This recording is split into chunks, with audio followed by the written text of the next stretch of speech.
facing with conservation in India today, both from the animal side, the ecological side, but also very much from the human and community side as well. And I think I'd like to start just hearing from each of you what you feel broadly, regardless of policy or practice, are some of the biggest challenges we face right now in India. Maybe just describe one or two that you first come to your mind in your experiences about this issue. Maybe I'll start with you, Siddharth, on the end. Yep. Oh.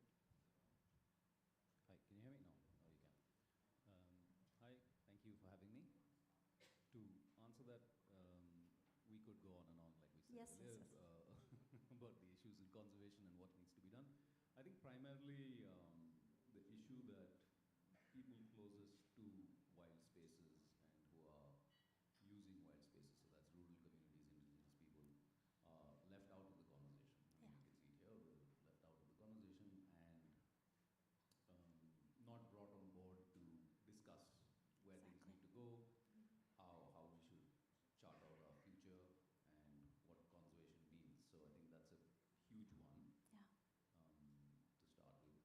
Then there's a whole range of it which I think other people will cover, but that's something that I've worked with a lot and I think needs to, the power dynamics also needs to be flipped. Yeah. How do we get rural communities and people who live and work alongside wildlife to really have more of a say and not to educate people, but to kind of have conversations and bring people on board. Because people who live around wild spaces actually know wildlife and nature better than most of us do. Even though we might be experts, most of the time people who live alongside it really know a lot more. And we just don't speak to them or not in the right language. Yeah, I completely agree. I mean, the reason that our network is called the Echo Network is because it believes in first listening, like an echo, and giving back. So absolutely listening to our communities embedded in these spaces is extremely important and a big challenge given the diversity of languages and cultures that we have in this country, more so than almost any other on the planet. So, Bhagavi, how about you, please? Thank you, Shannon.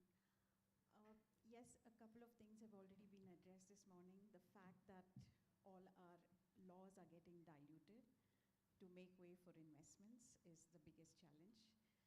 The minister already mentioned some of the dilutions that just came about a couple of days back. And we also have not paid attention to the principles of environmental jurisprudence, which also got covered. The fact that local communities have no information about it. And another important doctrine is the public trust doctrine, where the government is a custodian of all these natural resources, but as a custodian, the role that the government is playing is questionable today. Mm-hmm. And language is another thing that also got addressed. The fact that even as we are sitting here, we are speaking in English, a language that was used as a tool to colonize my ancestors, our ancestors across the world. And the fact that people who are not speaking English are not here in the conversation is also something we need to realize. Yeah. These are things that come to my mind. And of course, the knowledge that they have as guardians of biodiversity, they've been the guardians for time immemorial. Yeah. And at a time when science and technology was not there, they spent years of experimentation on the field. And all that knowledge today is completely wiped out. And the local community eventually becomes a little beneficiary in a large grant. Yeah. And a small little activity is targeted towards them. Yeah. And their every meal is at stake, so they'll end up being that last little activity. And that is something that most of us are talking about, scaling it up. Yeah. So this entire process needs to be questioned and reconsidered and reimagined. Yeah. Thank you. And divorced often from the evidence-based actions that may need to be taken rather than brought into the conversation as part of creating evidence-based practices and policy making as well. So that's equally important in that process, and not just the technology, the science, the mathematics aspects of things. So absolutely, yeah. Rashia, please. To add to what both Siddharth and Bhargavi said, and perhaps what might be relevant to our conversation around interspecies money, is this piece about money and the market. And from the work that I do, I found that as we all try to navigate what new markets are, what emerging markets are, as our producer communities try to navigate what new markets are as well, there's quite a lot of uncertainty about how to be able to do that. The market used to be a place where, as a farmer, you could go and wag your finger at somebody and say, increase the price of what my produce is, which is no longer something you can do. Markets are far more hidden. They operate in far more invisible ways. And there's really a structural inequality in how all of us navigate it. Some of us have access to information, power, knowledges, and others maybe are still learning and still figuring out what new and emerging markets are. And so I think there's tensions there between how we really enable that we're able to engage in a market on a much more equal playing field than we might assume, but isn't really the case.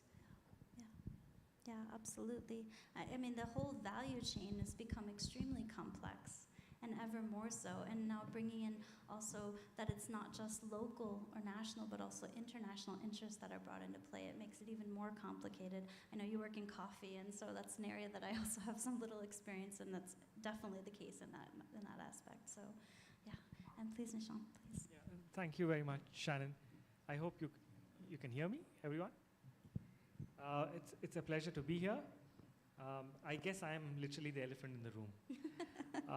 Also because I really wish that there was an elephant actually here to be part of this panel, to be able to tell what it wants and what it needs, and how we should actually be looking at the elephant. But having said that, one of the biggest challenges I face today while on field working with elephants is most of the decisions that we take are very human-centric. And I've always tried to advocate more than human design so that we are aware that there are other species who are living amongst us and our actions have consequences. And inevitably what happens is whatever we do, the animals respond to it and it comes back to us. Yeah. And in many ways, in a very negative way. And what we term maybe as negative human-animal interactions or conflict and things like that. But the second challenge that I face is how do you understand an elephant? Going back to the famous essay by Thomas Nagel of what is it like to be a bat. You'll never know what is it like to be another species. And so how would you really try to understand an elephant?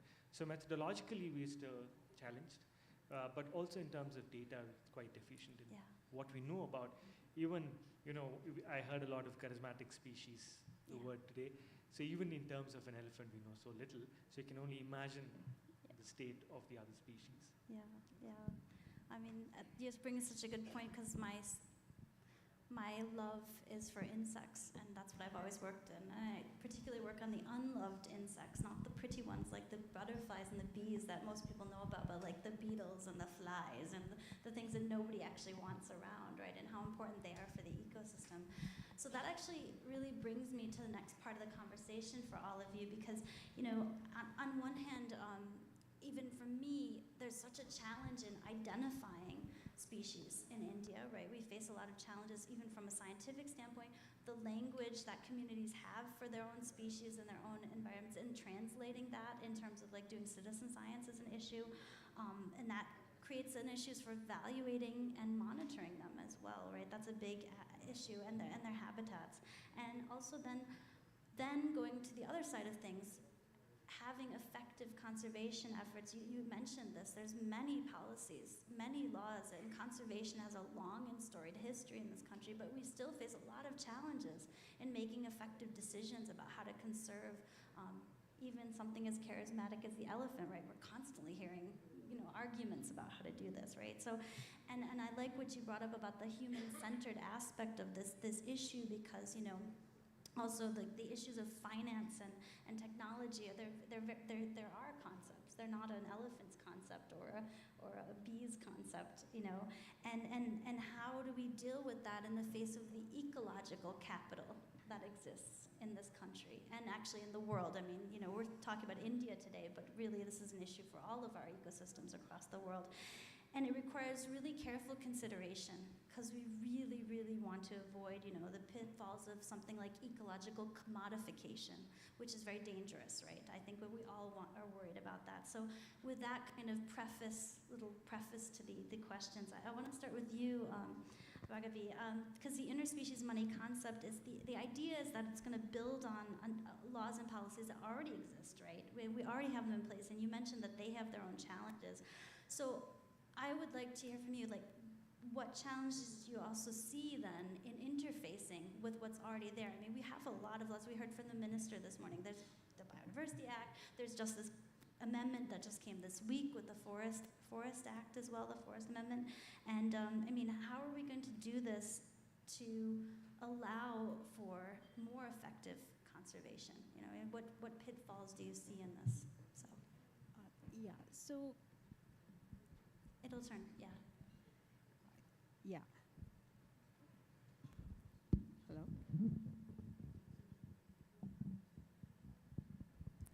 Like the minister mentioned, we have a lot of laws.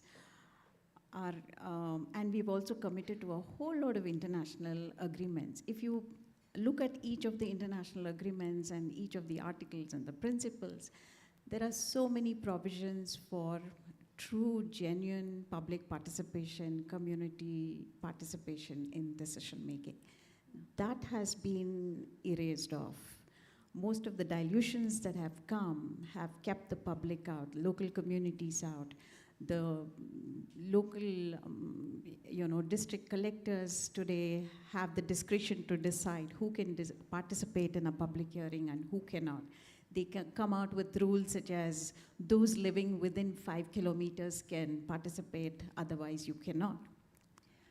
So if Great Indian Bustard is being threatened by the transmission lines of a solar park, you and I sitting in Bangalore cannot participate in a public hearing. That doesn't make sense.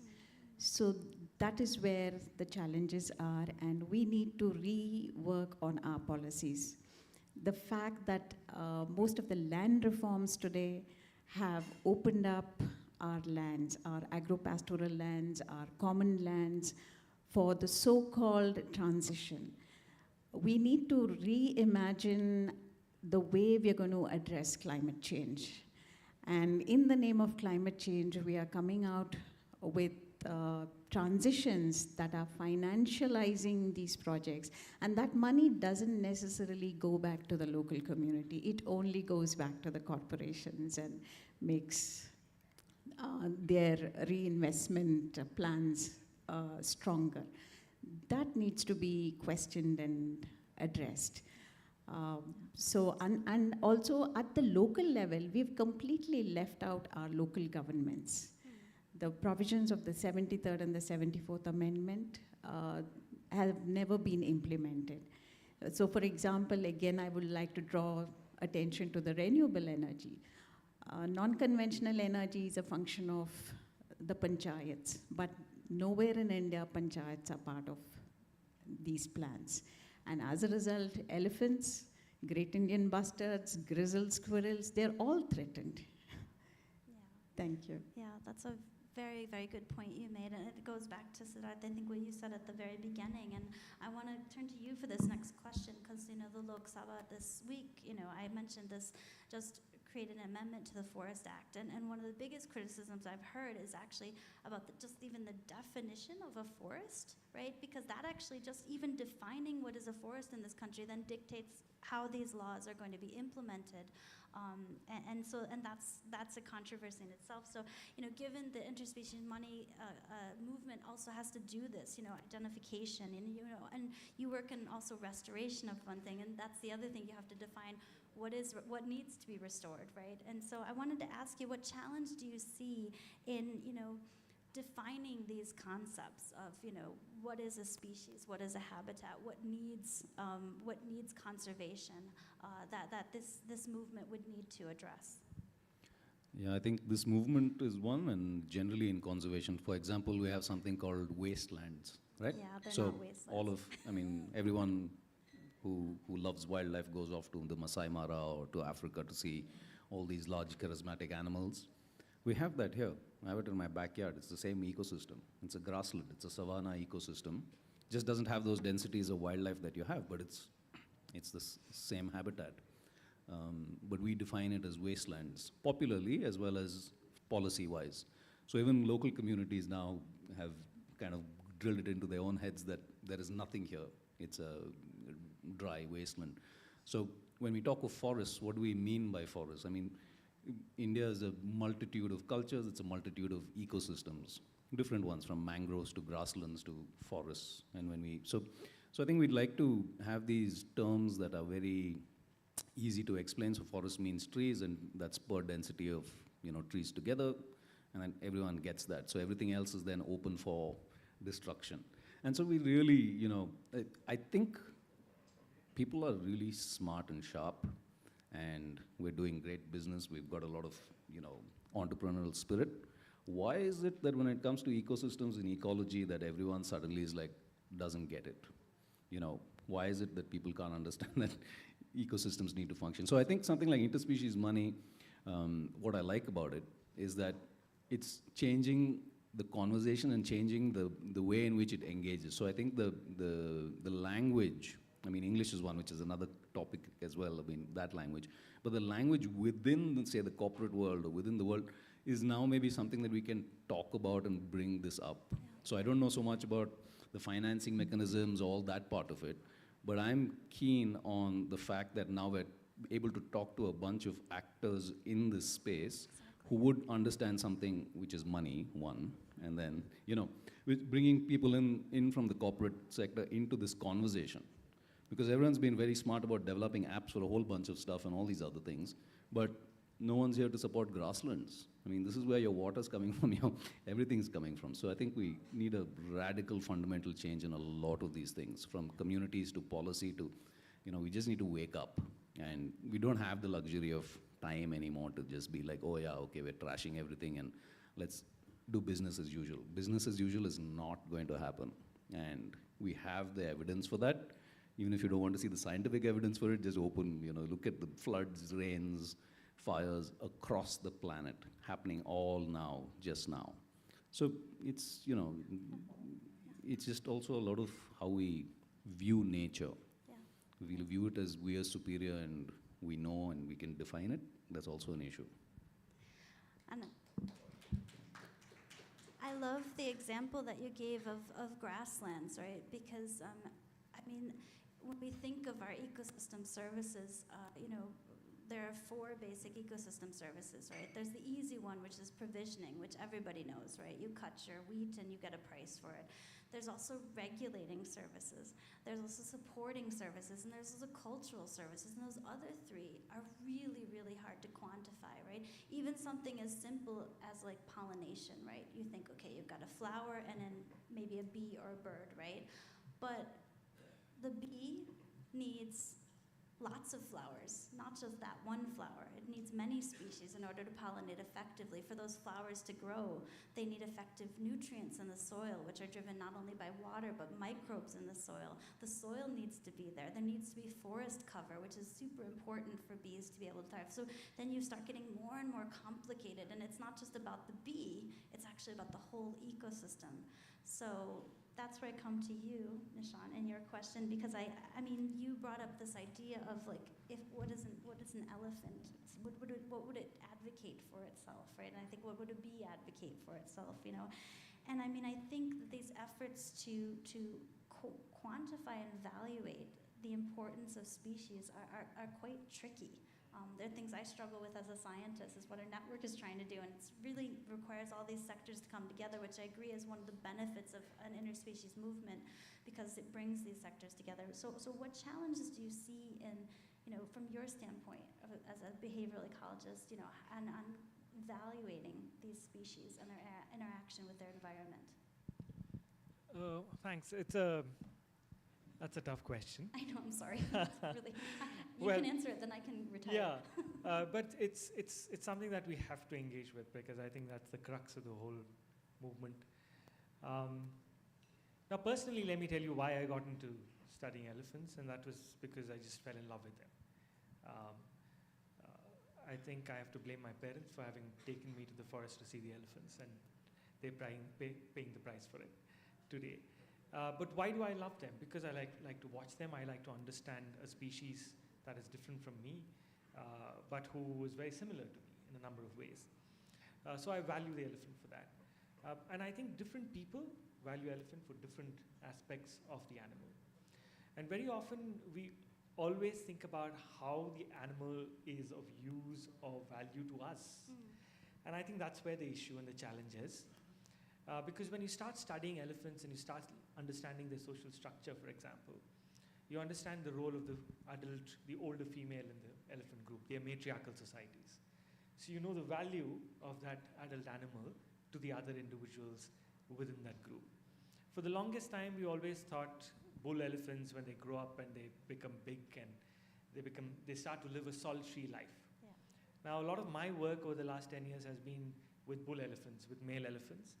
And we're now beginning to understand what the value of male elephants are to other males in the society, but also to the population. So I think what we know of value as today could definitely change tomorrow. And I think it depends on how much information we have on these various aspects. And especially with a species like elephant, where we have a huge religious and a cultural association with the animal.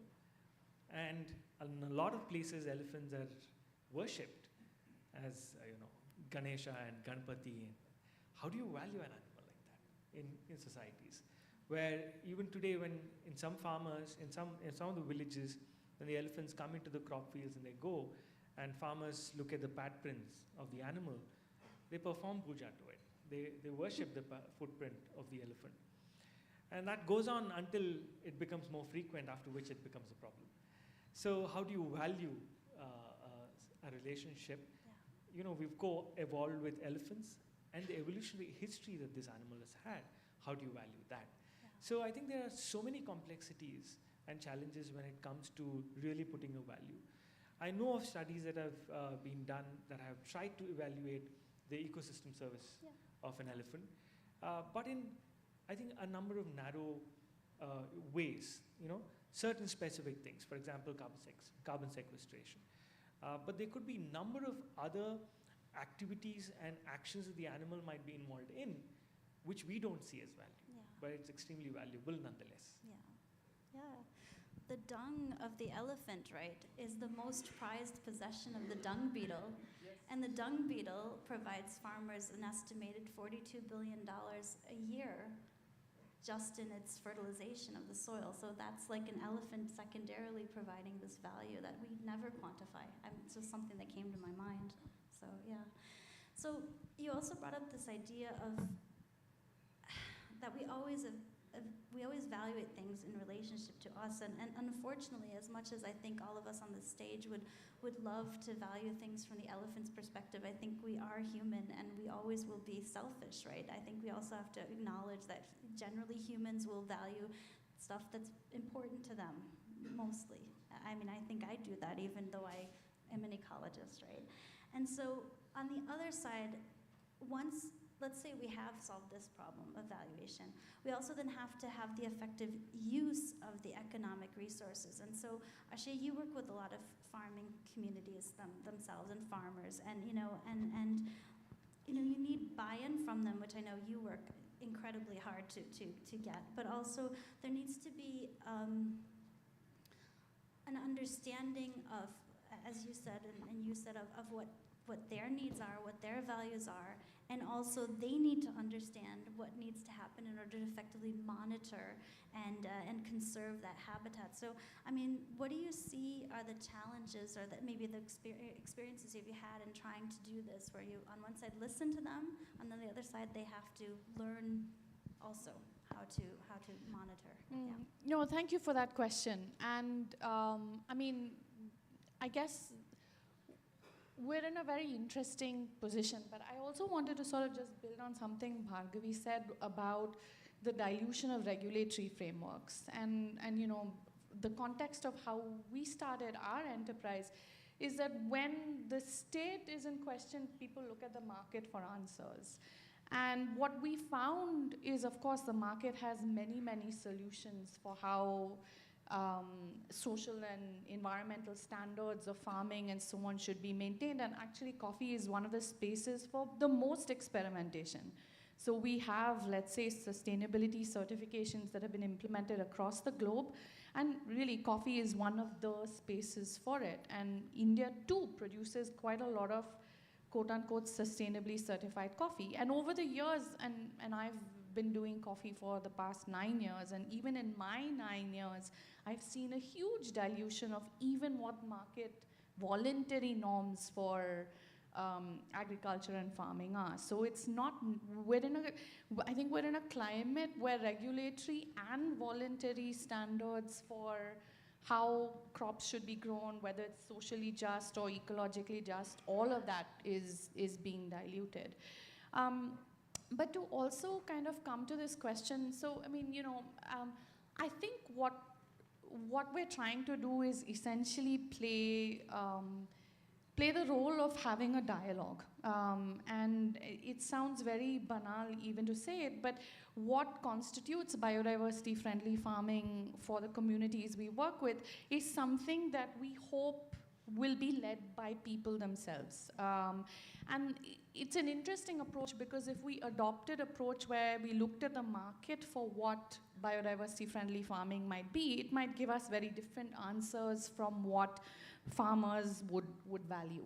And so, you know, it sometimes is quite comical in a way, because a lot of growers will say what they value are earthworms, beetles, termites, bees.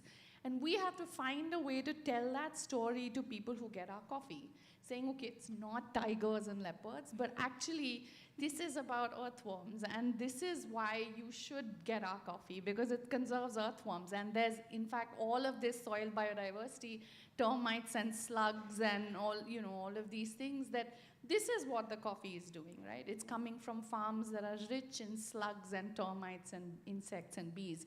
And that's been an interesting conversation to have. And it's taken time to build the idea of a complex biodiverse system. And in some ways, I think it allows, so the dialogue both constantly with growers about what does biodiversity mean, how do we monitor it, how do we understand whether we are making a difference, are we really deviating from business as usual, those conversations to be had with folks on the other side of that value chain as well, with consumers. And I think trying to bring in complexity is crucial at both points. So it doesn't just become a label that has a symbol of a frog on it or whatever else. But how do you add richness to those labels is, I think, what the effort is. And I think that takes time, and it's many, many layers of dialogue that need to be had with people across that value chain. And I just kind of want to say that I think part of the effort to do things in the way that we're trying, and there's of course so much room to grow, so many mistakes and so on, but I think the effort is to shift who drives these conversations. Is it the market that drives that the tiger should be conserved, the leopard should be conserved, the elephant should be conserved? Or actually can we flip those conversations around to what people value? For whatever reason there may be, and how do we communicate that to the market back, I think is an equally important question. Such an important point you made about recognizing the values of people and their different values, right, depending on who they are and where they are in the country, even where they are in the village that they're living in. So I'd like to, just for the end of this conversation, move on to opportunities, because I do think that there's a lot of opportunities out there. I think there's a lot of opportunities to be had, and one of the biggest ones of this movement in general is that it does, you know, want to use technology and financing to help address some of these issues, right? Which is a great opportunity. So, Nishant, I just to go back to you. So what opportunities do you see for moving from this, as you mentioned at the beginning, this human-centric approach to more of a nature-centric approach, I guess, for lack of a better word, and how can you see how we could use, for example, technology and particularly maybe perhaps financing models to help with that, to shape our decision-making for the voice of the elephant, for example? Yeah, thanks, Shan. I've been having very interesting discussions with the technology team, and Kaushik has been leading on that front, and I've recently had a discussion with John and Surya as well, and it always amazes me as to how much there is to learn. Because as ecologists, you're spending, or at least for me as a behavioral ecologist, I'm spending a lot of time just observing the elephant on field, come back with enormous amounts of information. And given that I have to manually work with most of the information that I collect, there's always a lag in terms of when I get that information out to people or to policymakers or to researchers as to what the elephants are doing. And one of the things I was really impressed by is how we can actually look at fastening this process. So when he said tech-enabled, it really sat with me. Because we are looking at various aspects of the whole process of understanding and studying elephants that tech can help in and make it more efficient. And I'm not even going into the realm of AI where we start understanding or trying to figure out what the elephants are doing, but just the processing of data itself. And the other is collecting data. I mean, we use technology on a daily basis. One of the devices that we use on field to study elephants is the camera trap, or the trap camera. And there are issues with using the camera trap, but it really worked in our favor in the landscape that I study, because the elephants that I work with are not just the ones that are inside the forest, but they also come into the crop fields of people and they interact with people. And when, as a researcher, I put myself in the home of the elephant, the response that I used to get by these elephants was either a fight or a flight response. They would either come charging at you or they would run away from you as soon as they even smelt your presence. And so a thing like a camera trap there took the human element out of it, and it made the elephants much more relaxed too. So they came closer, they inspected the camera traps, and they interacted with the camera traps, and once they were okay with it, they continued to have it around them. And wherever they bashed up the camera traps, we never put them back in the same place.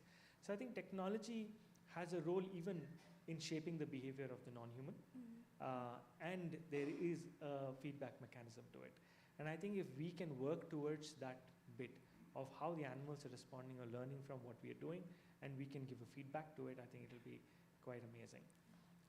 So the technology bit, Yeah, it's beautiful.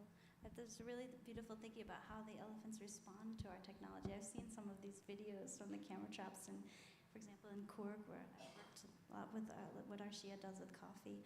Siddharth, you mentioned engagement at the very beginning of this conversation, so I'd like you to just tell me a little bit about what opportunities you see for technology and maybe some of these financing structures to increase our engagement with our communities. So conservation problems are not technical ones. They're social problems. Technology, money, finance, all these are tools that have to be used strategically, like anything else. So technology has a role. It's a double-edged sword, right? It can be misused, can be used for good and bad. And at the end of the day, all this doesn't matter when we don't care about conserving and why we need to conserve. And I think that is the most important part, is that I can see a lot of non-conservationists in this room, and that makes me happy. Now, whether it's tech-enabled, not tech-enabled finance, all that is secondary, and how we use that, and there are much better people to figure that out. But just to get people to wake up and look at conservation is important. And social issues can't be solved with tech. Tech can help in certain ways if it's designed well. I mean, there's examples, for example, of how communities and people are doing citizen science. Could be a good use of tech. Could also be used by poachers to figure out where elephants are roaming around. It's a bad use of tech. So it has its own thing. So end of the day, I think the technical stuff should also be left with the technical people to figure out the good thing, but we just need to rally more people to wake up and come and do something about wildlife, and that's the best part of all of this. Yeah. Thank you. I want to follow up on that point with you, Bhargav, because you also mentioned the role of local governments and local communities. What opportunities do you see for bringing more involvement from the local governance, maybe at the panchayat level, but also maybe even at the city or state level, depending on, also urban. We talked, I think, a lot about rural communities, but urban communities have an equal role to play in this. So I'd like to hear from you. Yeah, even what happens? The mics don't like me. Even simple things like setting up the biodiversity management committees, which have never been done to the letter and spirit of it, is something that we need to start with. Technology can help, but technology should only be an aid to the local voices.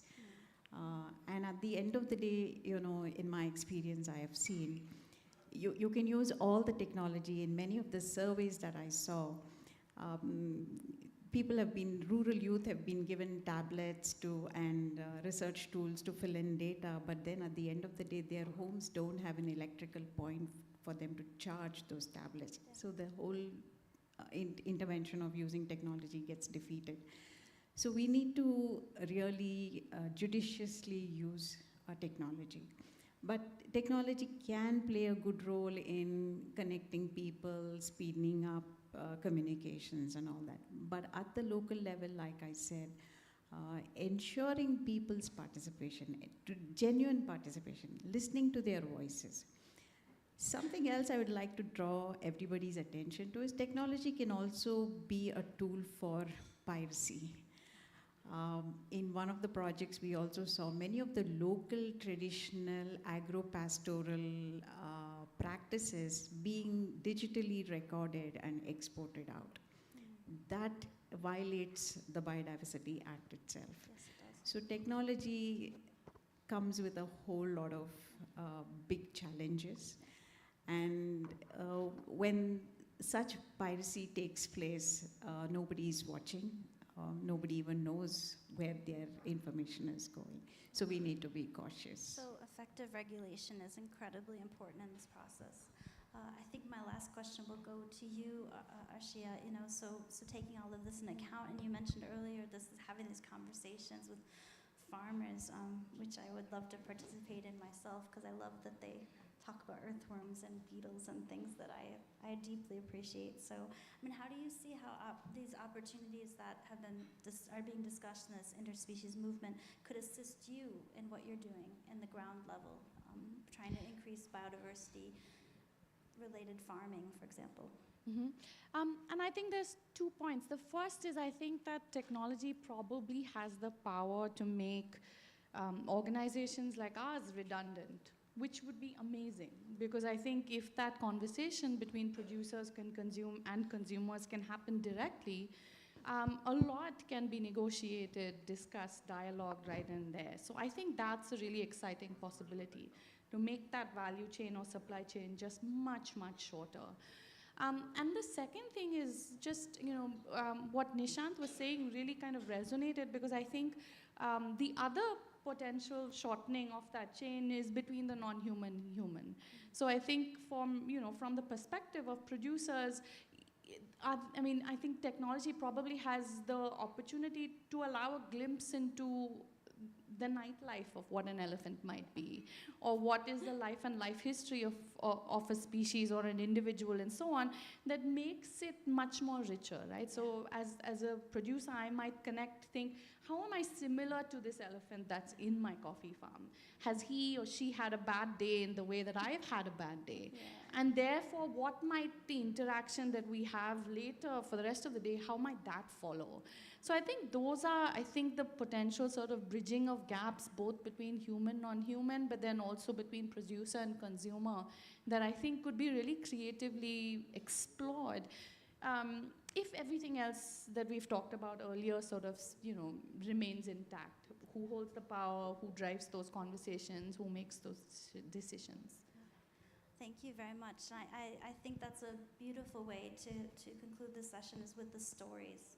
The idea of telling these stories, the stories of the people who live in these lands, the stories of the animals who live in these lands, the stories of the ecosystems itself, and being able to share these stories with each other and listen to each other. So I really want to thank all of you for your beautiful messages. I think they were incredibly important and valuable, and I deeply appreciated you voicing them. And I think to conclude this session, I just want to say that, I hope as we move forward, if we have another meeting like this, I hope all of you are here. I hope I also see a farmer here. I hope I see a waste picker here. I hope I see maybe an elephant, would be nice. I think we need to listen to lots of voices to make this kind of movement happen, and also realize all of the other efforts that are happening in this country, and the thousands of people that are actually working really hard, actually every day, to try to increase our success for biodiversity. So thank you, all of you, for being here. Please listen to each other, and I'll end at that. Thank you so much.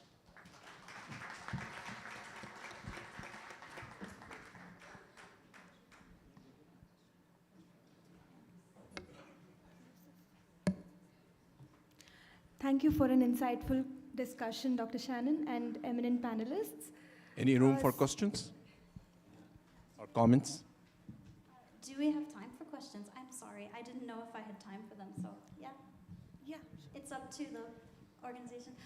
You, sir, had a question first. I'm sorry, he was shaking his hand vigorously. So we've been competing to ask questions since session number 1, but thanks for the opportunity here. So I think there was a word on opportunities, there was on technology.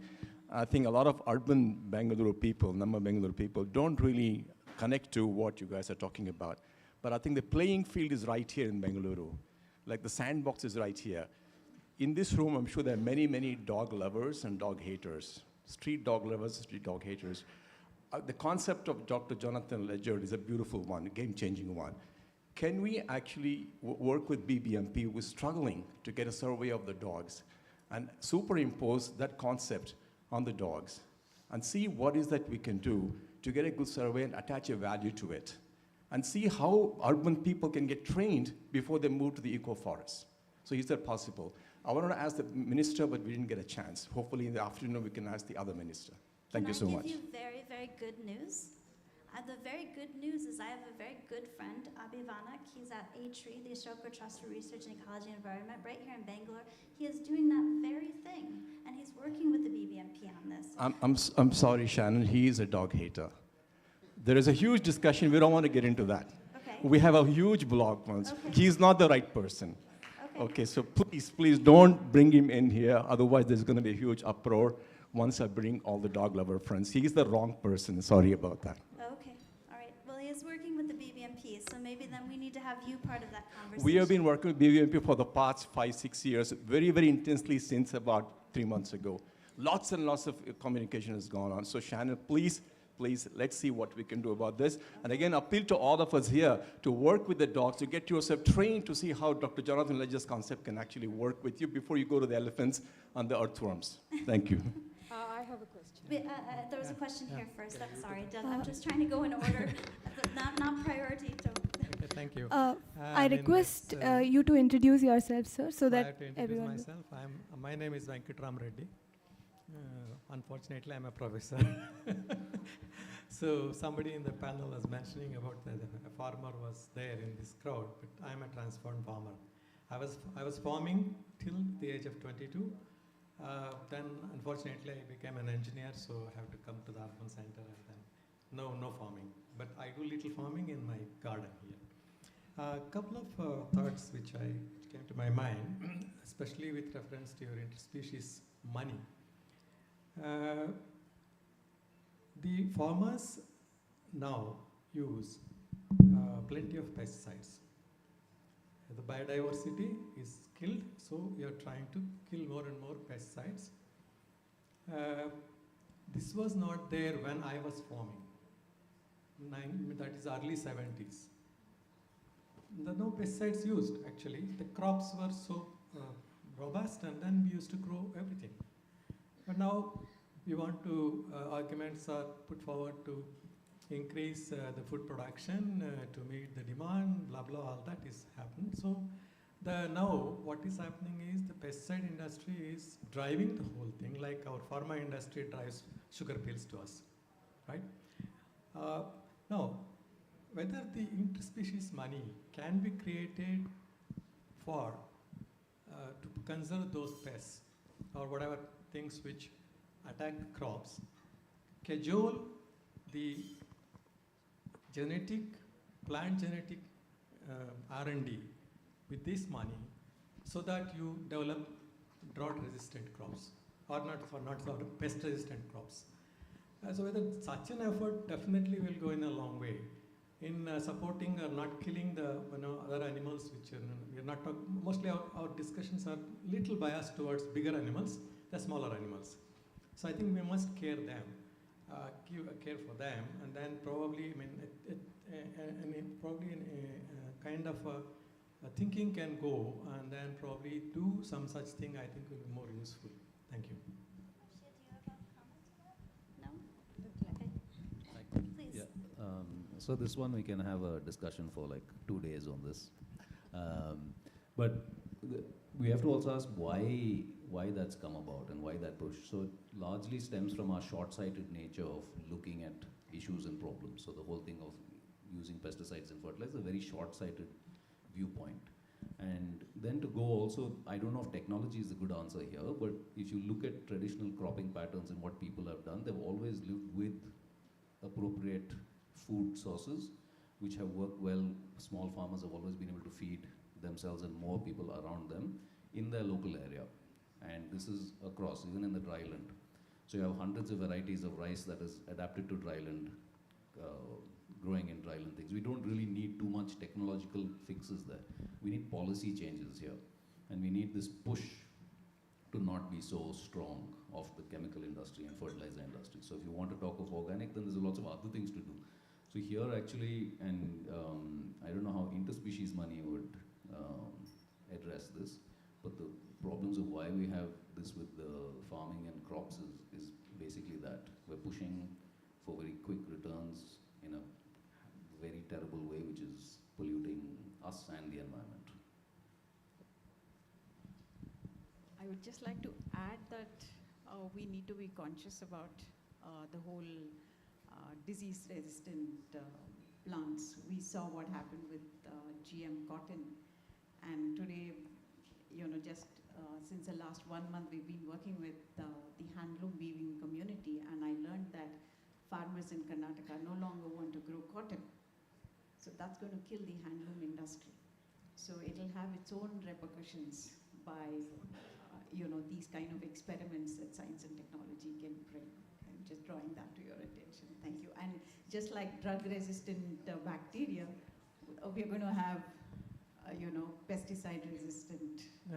No. My argument is not that. There are several ways you can handle the problem, but I'm not telling you to do a genetically modified crop.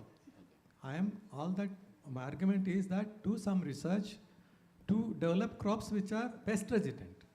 Okay, genetic modification I am not promoting. So I know I am practiced agriculture till the age of 22. I've grown all the crops, including paddy. So you would know that there are already crops that are resistant to certain things that have been pushed out of the ecosystem because of the way in which we've pushed other crops. We've pushed They are monocropping. pushed out for some reasons, but Exactly. they can be brought back. But the problem is yield. Can something be done to increase the yield? I'm questioning that fundamentally as a concept of how we look at growth, yield, because there are certain, also the other thing we need to, I think, that we've forgotten is that nature by itself and a lot of natural processes is an advanced technology. And we don't spend enough time learning and listening to natural processes and nature. So as human beings, I think we're quite arrogant in our way of, not you, sir, I'm just saying all of us. No, I saw you nodding your head. I was just trying to say, all of us, I think, take a view that we have answers to a lot of nature's problems. And I think we need to also step back and let nature show us the way for a lot of things.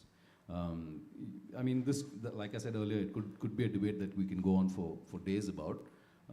I think we fundamentally need to change our view on how we engage with natural systems, even agricultural systems. We need to also be able to step back and observe and watch, and not always have quick solutions. Is my personal. No, I didn't argue for the quick solution. It's a long term. Do we have time for one more question? The organizers? Yeah, I'm sorry. Now I go to you, please. Thank you, finally. Yeah. So when you say conservation, most of the time, even in our storytelling, we just see dense forests being shown in our communication. So Mr. Siddharth Rao fleetingly mentioned how we refer to our wetlands and grasslands as wastelands. And so how do you get the attention of, say, donors or people who are ready to give money to even research for that matter, to first understand different habitats apart from forests and then think of the lesser known species? Of course, tiger, elephants and leopards, like you said, Arshia, get all the attention. But what about snakes? What about the black buck? So how do we address that, and how can storytelling help in this process? Who would like to address this? I think this is a good question.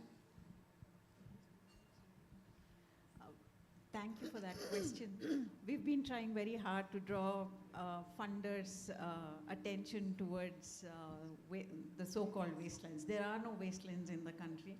It was a British coined term for lands which did not get them any revenue. So honestly, there are no wastelands.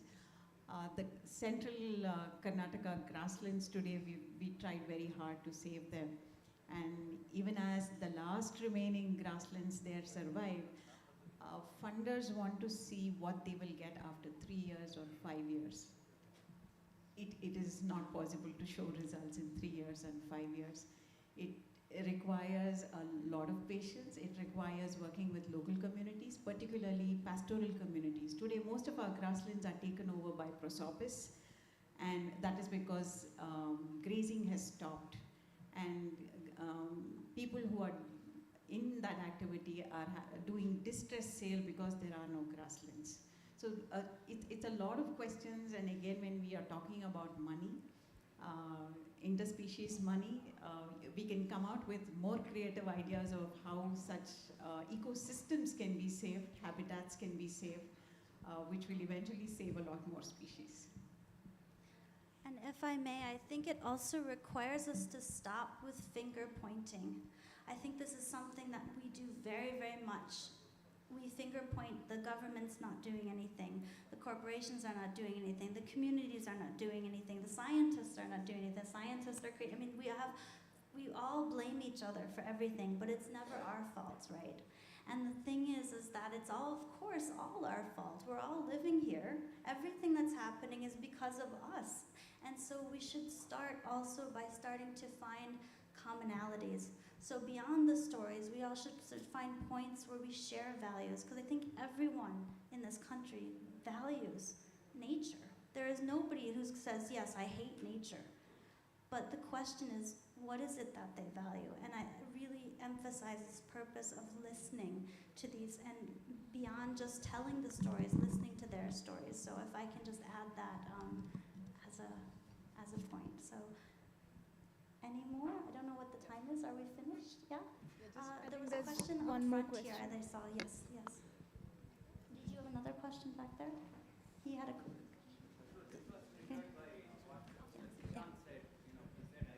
Elephant to be there on.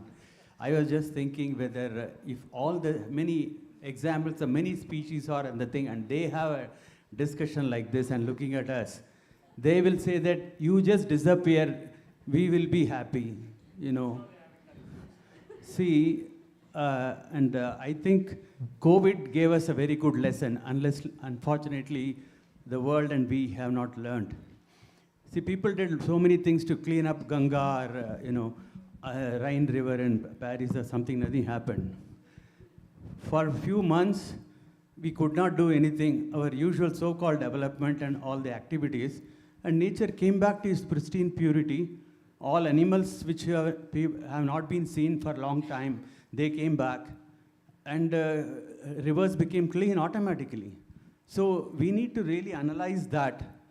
And the minister rightly said, we can blame the government, but he made a very good point that we need to teach these values in schools. I think it's the most important.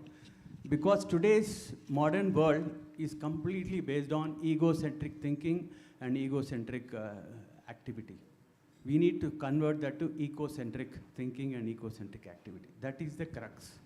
And that can be only given to children, and then only, the whole community will get that value. And then along with that, whatever you are doing and, whatever other things, like he rightly said, see, technology is always there. We have sent to Chandrayaan-3. So we have all the technology in the world. The UTA is the best technology in the world.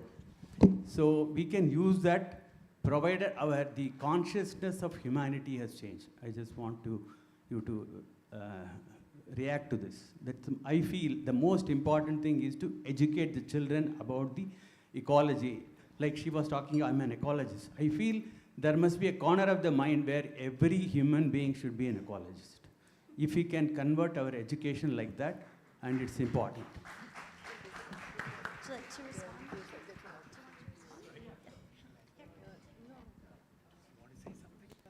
Thank you for your point, and I agree with you. And one of the things we saw, we work with a number of communities as well. And the way we work with them is the individual elephants that I study go to their individual farmers, and then we follow them and meet this group of people who have an interaction with the elephant. And when we actually did a sort of a painting, we asked the children in the village to paint elephants.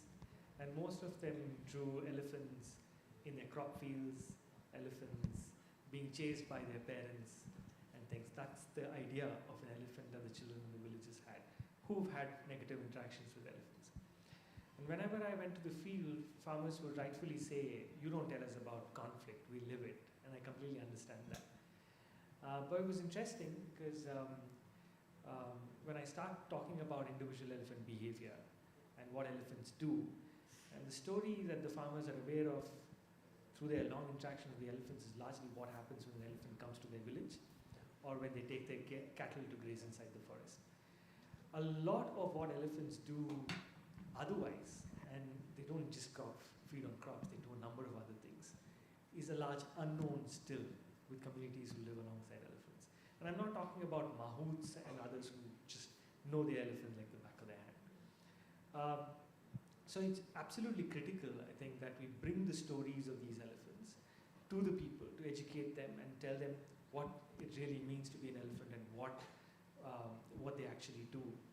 Because I remember a farmer had put up a machan, it's a platform that they set up on a tree, and he was amazed that an elephant at night could actually find out where he was sitting.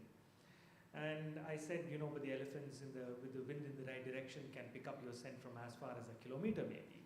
And that information really told him that, oh, that's how the elephant figured that I was sitting on a tree. So there is still a gap of knowledge that can be actually brought to the fore.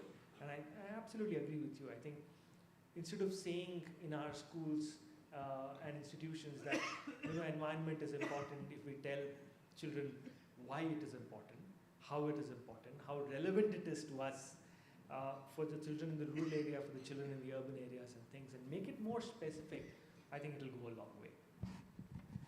Do you know what ecology means? Do you know where the root of ecology, that word? It comes from a Greek word ekos, okay? It's a cognate of a Sanskrit word, okas. It means home. It's just the study of our home.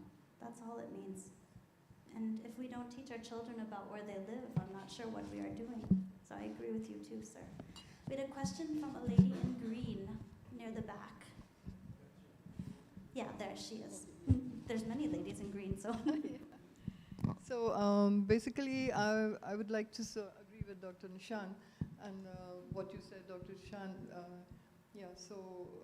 More and more, I think we need to spread the word, maybe through theater or street shows about this subject and the importance of ecology and all that.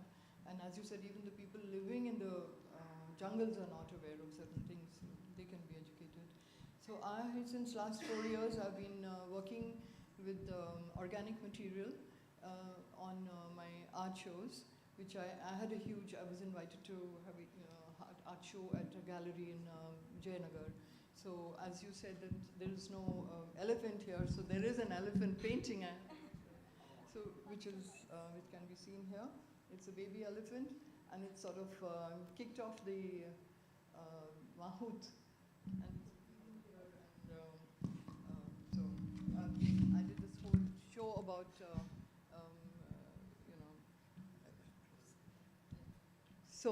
I did a whole show about wildlife 2 years back, and I'm still working on some more. And then I had one last month about birds and trying to bring awareness. So there were a whole lot of people who visited, and I've been distributing my catalog as well.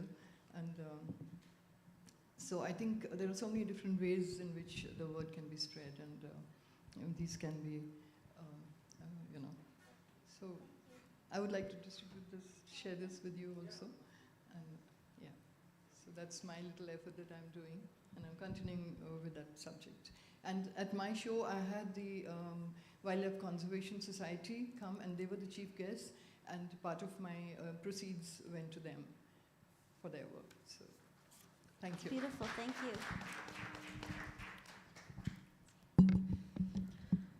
So,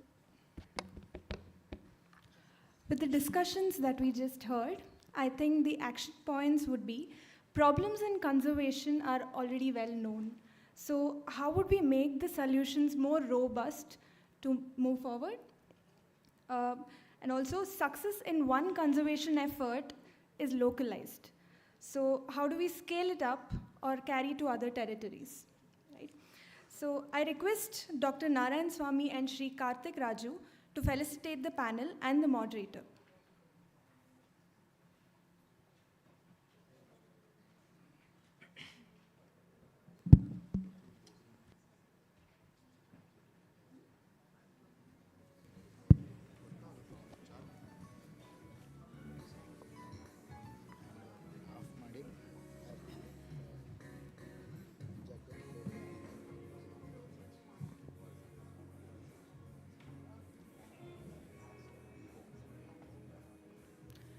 Dr. Shannon,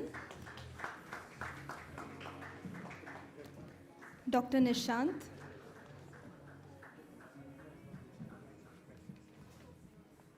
Dr. Ashia Bose,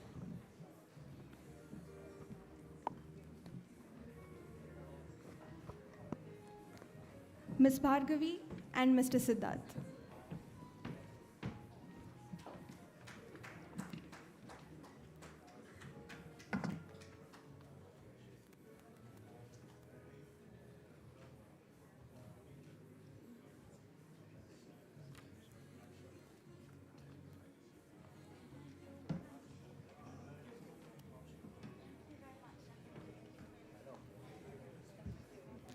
Thank you, Dr. Narayan Swamy and Shri Karthik Raju.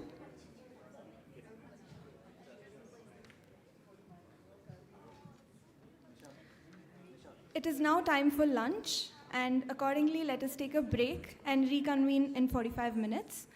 I request the volunteers to lead the dignitaries to the lunch venue. I request the panelists to be seated.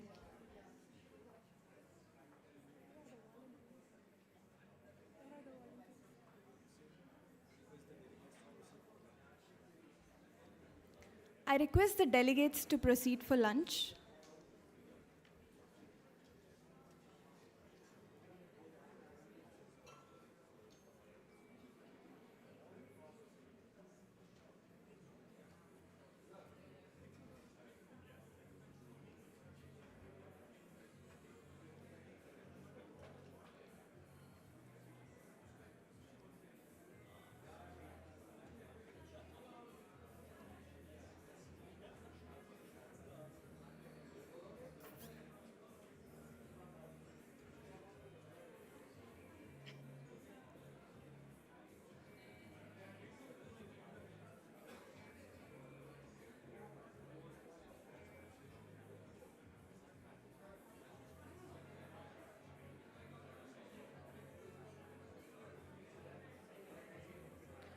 I request the POCs to please lead the panelists for lunch.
We'll be resuming the event shortly. I request everyone to please take your seats.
request everyone to please be seated.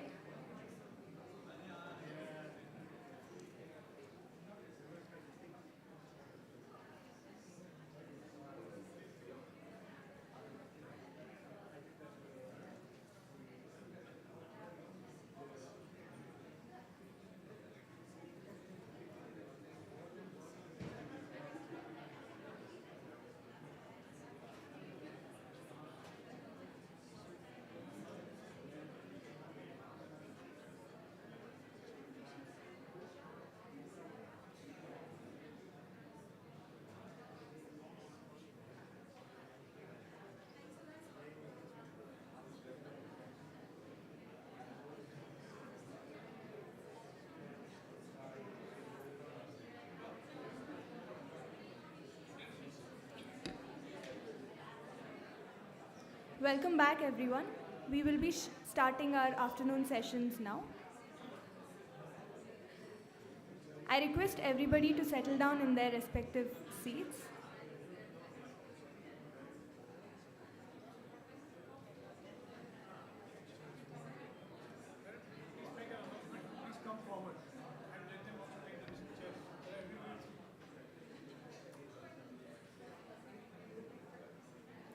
I request everybody to kindly be seated.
Welcome back, everyone. We will be starting with our afternoon sessions. I request everyone to please be seated.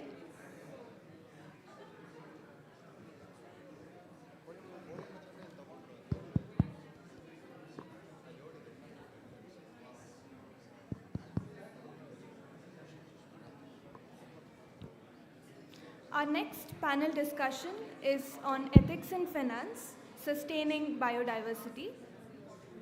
Over 50% of the global GDP comes from industries highly dependent on biodiversity, but vertebrate species alone have seen an average decline of 68% between 1970 and 2016, with a third of all species predicted to vanish by 2070. However, any action requires financial resources to begin with. Attracting financial resources for what is commonly seen as public good requires understanding the interdependencies between human and non-human species and the domino effect of harm to any one species on the rest. The interspecies money movement proposes using digital currency to represent the economic value of species based on the services they provide to the ecosystem during their lifetime. This economic value is used to cover costs for ensuring food, safety, and incentives for communities involved in preserving and monitoring endangered species through digital wallets and evidence verification. The moderator for the panel is Ms. Lena Robra, is a scientist and trained biochemist with a strong interest in sustainability. She currently heads the academic engagement team at Swissnex in India and is part of the K2A Executive Committee. May I now request Ms. Lena to come on stage, introduce the panelists, and invite them on the stage.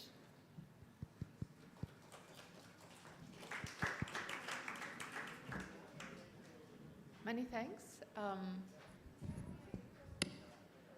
It's a very hard session for me for many reasons. One, the panel, the conservation panel before with Shannon has done a fantastic, phenomenal job. Two, you've all just had a very delicious meal, so you're probably sleepy. And three, finance is not my expert at all. However, and that's also coming from what Siddharth mentioned positively in the previous panel, it is important that we not only talk with people who are active in conservation, because in the end, money runs the world.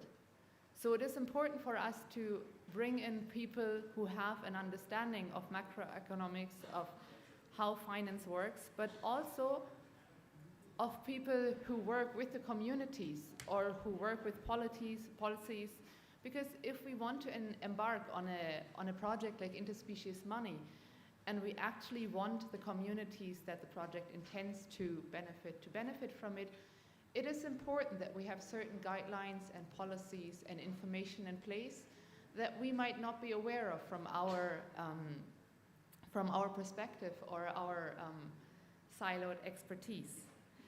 With this, I would like to invite a very promising and competent panel on stage, starting with Ms. Sandhya Vasudevan, who is an independent director who's active in the startup world. She's also the ex-MD of Deutsche Bank and was with Thomson Reuters for many years. She's a partner at Social Venture, and what I really regard her for as well, she's a fabulous mentor bringing women into the financial space or women in leadership. Next, I would also like to invite who is Manisha or Molly. She goes by both names, and we decided on Molly for today. Molly works as the director for Aragu at the Timbuktu Collective. Timbuktu is a fantastic example where in 1990, 3 people started with like a barren land, and then through engaging with the community, learning from the community and working with nature, restored that land to now have a thriving community that empowers women, landless laborers, people who live and work in that area to have a livelihood, a participatory livelihood, and grow also in education.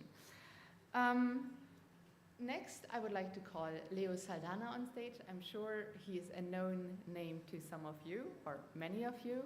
Leo is with the ESG, and when I asked him how to describe himself, he said like he engages or learns from communities who taught him to critique law and policy, and that is what he's excelling at. What I admire about him, that he's doing that very fiercely and very committedly, yet always with the intent to keep a dialogue and be productive and practical.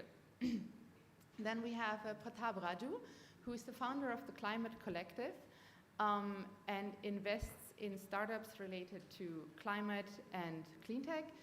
He is an expert in impact assessment as well, and was highlighting the fact that if we talk new systems like Interspecies Money, what's really important is that we build a credible and trusted system, because not all of the existing mechanisms that are out there currently actually deliver truthfully what they meant to deliver, but are sometimes just meant to make the client happy. Last but not least, we have Anand, who I don't see in the room currently, but I hope he will appear from somewhere in the back. There you are, very good. Anand, you might know some of his work. He has directed Ship of Theseus. Some of you might have played some of his games. One of his most successful board games is Shazam. If you haven't, I invite you to engage with his movies and his board games. And I think his perspective really will add value to this conversation. With this, I would like to invite the panel, and also a short disclaimer. I'm planning to host this panel slightly differently, in a way that I invite all the panelists to discuss with each other, to engage with dialogue on stage with each other, because we purposefully put people from finance, background, ethics, and policy into the same panel, because a project like Interspecies Money means that we need to bring in the different expertises, and we need to bring in the different expertises talking to each other, and not everyone just sharing their vision unilaterally. It needs to be like listening to each other, learning from each other, acknowledging the expertise of others, acknowledging the gaps and pitfalls, and then from that build something forward. So to close this introduction, people ask me what am I expected to get out of today, and for me it's more than answers, it's questions, because we are at the very beginning of trying to experiment with this Interspecies Money project, and if we just go ahead without consulting the community, we are likely to build something that is set up to fail. So today we want to get like as many questions and as many pointers to what we need to look at from you, so that we can then like look for answers to these questions that we brought out today. And with this, I invite everyone to stage.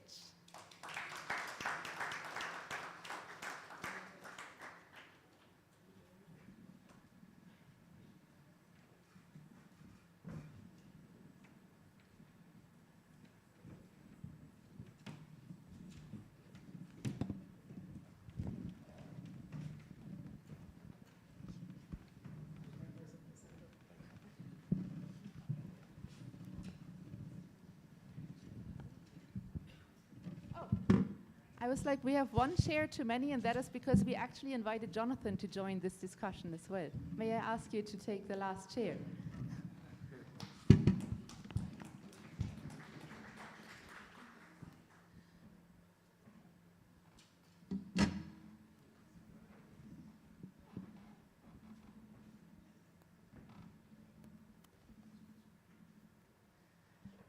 Okay. Let me start by asking Pratap and Sandhya, because that is the topic that is the furthest away from my expertise and knowledge.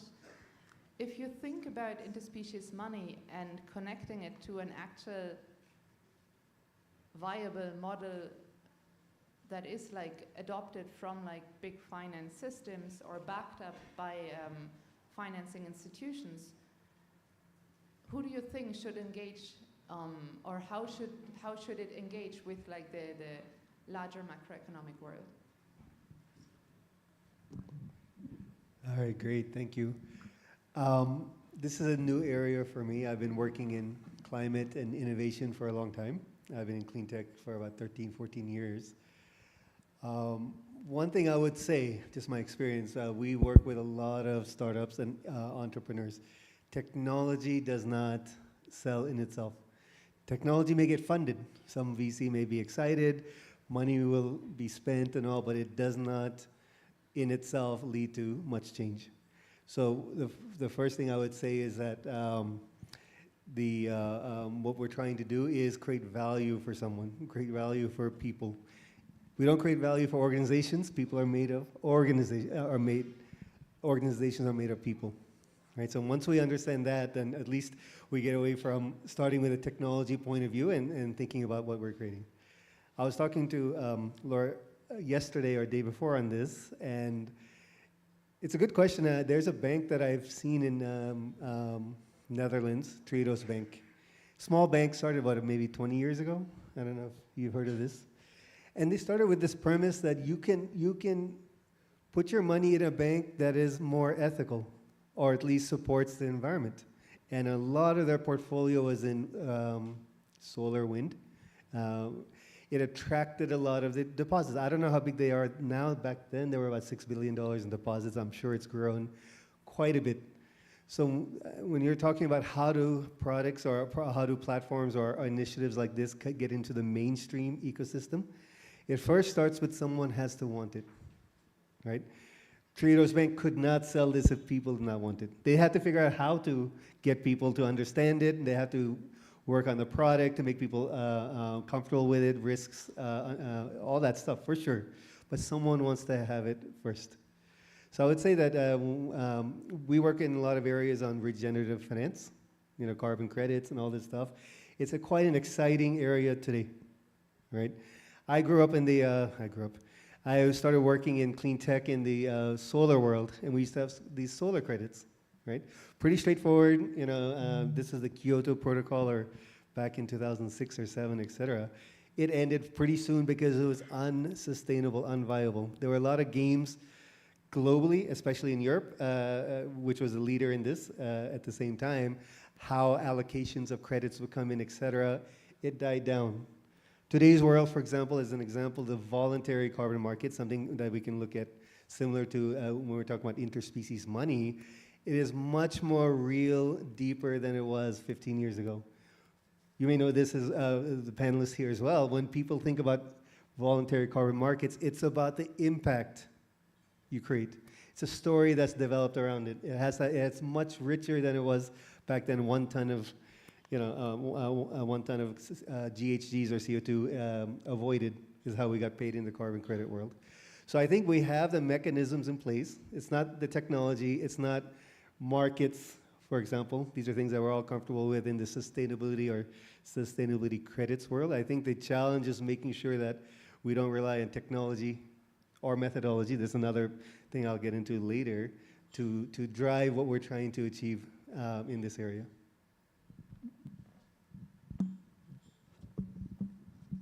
Okay, I'll share 3 stories, and maybe that'll illustrate a few things. For the last couple of years, I've been mentoring an Israeli startup. It is connecting gig workers across the globe to support the supply chain. So I'll share two stories from what they attempted to do. One was in Thailand. A German apparel company wanted clothes from them, and they wanted the consumption of water to be reduced by around 30 to 40%. So they got hold of somebody who's a gig worker, who then was actually a specialist in the process world, changed the process, got funding from HSBC to get that going. Interesting. A similar one was a UK company which sells additives into the fields. You mix it with the soil, and they kind of worked with the Kenyan potato farmers to see whether you can improve the yield. So it's kind of connecting global large businesses into how you can change the way you do things. You're keeping the people in the environment that they operate, but yet kind of connecting it back into the larger ecosystem. It just so happened, Ukraine situation evolved. The general manager was a Ukrainian, so we decided we had to pivot. And we had been doing some experimental work in the Dharavi slums, coconut shells to charcoal. So simple thing, we wanted to see whether we can do it, have fun with it. One of the large retail chains in the UK wanted 5 kg bags of charcoal to meet the energy crisis. So we started looking for it. And we actually did the mapping across the globe to see how much is going into landfills versus how much is actually getting used in this form of zero ash without any unnecessary fumes and the likes of it. So there's a lot of technology going into it. Anyway, long and short, we didn't get the contract because we weren't fast enough, and technically the team wasn't equipped enough. But there were 2 things that came out. In the first gig worker experiment, we had blockchain, open source, and we wanted everybody to be part of it. Whereas in the process technology for coconut shell, we actually had a patent which got created. And it's a fascinating thing as to which is a better way to move forward, because I sit on the fence on both of it. So this is one story. And the reason I share that is the gig workers were basically, some of them were deep within the hinterlands of Malaysia, Africa, whichever part it is. Out of a team of 22, we had 15 nationalities. So it's kind of, you can work across different spaces. The second story is from India. It's a small NGO called Jal Jivika. What they have been trying to do is get people to understand some of the fishing, inland fishing practices. India's done a good job in the marine fishing area, but not so well in the hinterland. So this particular person had been working with different fishing communities across the country. The way he shared his story was he had gone to a place called Bundelkhand. For those of you who don't know the history of Bundelkhand, it was a place where the kings in Delhi, if they didn't like you, they sent you off if they didn't want to kill you. So there were the rejects from the court. So they were a hardy bunch. It is still a very tough environment. The reason why that's important is he had been able to, when he went there, he found there were a number of ponds during a drought which still had plenty of water, plenty of fish. Similar kind of a story, floods in Bihar, but that community knew how to have the fish, and the community was able to get enough to feed themselves. Same story in Meghalaya, same story in Ratnagiri. The common thread was they had conservation practices, which are a couple of centuries old at the least. They understood how that microclimate worked. It did three things: food security for the families and people in that ecosystem. This was run by the folks, by the women there. So knowledge, if they did this right, they had money in their pockets, which went up. And especially for those villages which weren't following these practices, when they learned it, they could kind of improve their livelihood. The third one is pure conservation for the longer term. Can we connect the dots by understanding what they have done with the biodiversity which goes with it? So we've kicked off this project. It's an uphill task to get the GI tagging done. For me, that's very important. Because if you do that, then maybe you can find more spaces where this can be applied, and you can learn from it. But the second most important thing for me is these self-help groups are women self-help groups, and the IP resides with them.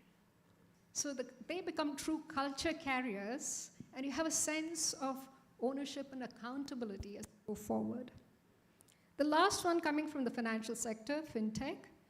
Over the past year or so, one digs more and more into the fintech world. And I don't know where Ashok Mehta is, but I think one of the things is agri-fintech and the transformation that's taking place there. I don't know how that intersects with conservation, but the potential for people to stay within their communities and find ways to improve their livelihood. So I'll share again a startup story. Last year in Manthan, some of you might have been there.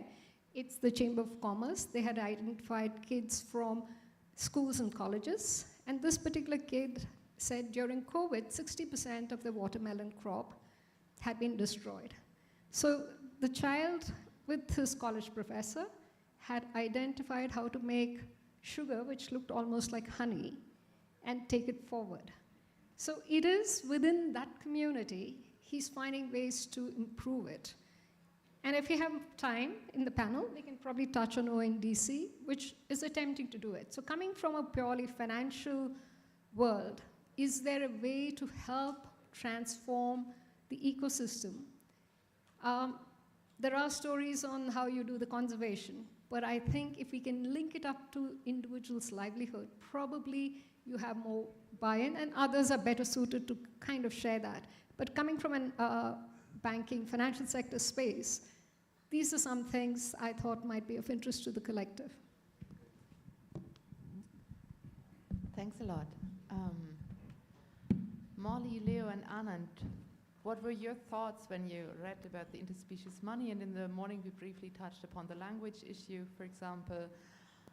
Where do you see promise of this concept to benefit the communities you're working with, or where do you see challenges or things that should be flagged or are maybe not in our minds yet?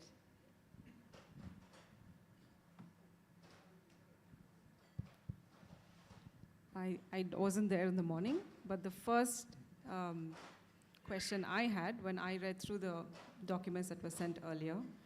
How do I translate this in Telugu? And in the regional dialect of Telugu where I live and work. And interspecies seemed a bit far because we are still dealing with the many layers of just human understanding of financial systems and geographical, calamities that are happening in the local context. Forget about globalization. So then when I chatted with you and I said, if I was to take a sentence in English describing evolution, biological evolution, what's happened with the world and where we are today, I could probably say that in 3 to 4 sentences in English, but I would really falter to say the same thing in Telugu, in a dialect that somebody would understand in the communities I work with. So that was one question. The other one was I was grappling with the idea of aspirations, because when we work in conservation and you work in communities, there's a lot of well-intentioned initiatives, and a lot of it looks at how to, for a long time, conservation had an approach of we will protect this area and keep everybody out because this is such a precious biodiverse spot. So keep the human beings out. Once the community started getting into the dialogue, we're still not accounting for aspirations. 15 years from now, does somebody want to be sitting there watching, are the black bucks still there, are they cared for, or do they want a superbike? And why not? Because we are all going through that. We're all going through aspirational cycles. So who gets say over that? Who gets to participate in that? That was, and the other question I have, and I don't have the answers, it's just a question is, I was just talking to Sandhya before this. I myself feel very intimidated by finance. And I deal with it every single day, and I work with people who deal with it in a very real day-to-day income way, livelihoods, etc. And what I find is that there's a big gap in us understanding, and when I say us, I have the privilege here to represent the people I work with. There's a big gap in understanding the financial system of today and why it is the way it is. There is no history. What is the IMF? What is the IMF? And how do I explain that in Telugu? Why is it whatever number of rupees to $1? What is this currency rate? What is import-export? What is happening with that? Why is an iPad or an iPhone a lakh? 1 lakh rupees. It's a tech product that one human being can use, say, or they can share it with somebody. And what else can you do with that valuation of 1 lakh with the products that they generate? So it's also like, okay, we're grappling with the financial system as it is, and how do we find a way out of this? It's extremely creative ideas that are coming out, but to explain to communities how we've gotten here in the first place, that's a gap. And I feel like without that, it's hard to start saying, okay, now we're all in shit. Let's climb out of this, but let's understand how that happened first. So I'm still a bit far off from taking it to interspecies. I'm still very much at this level. I'll leave it at that for now.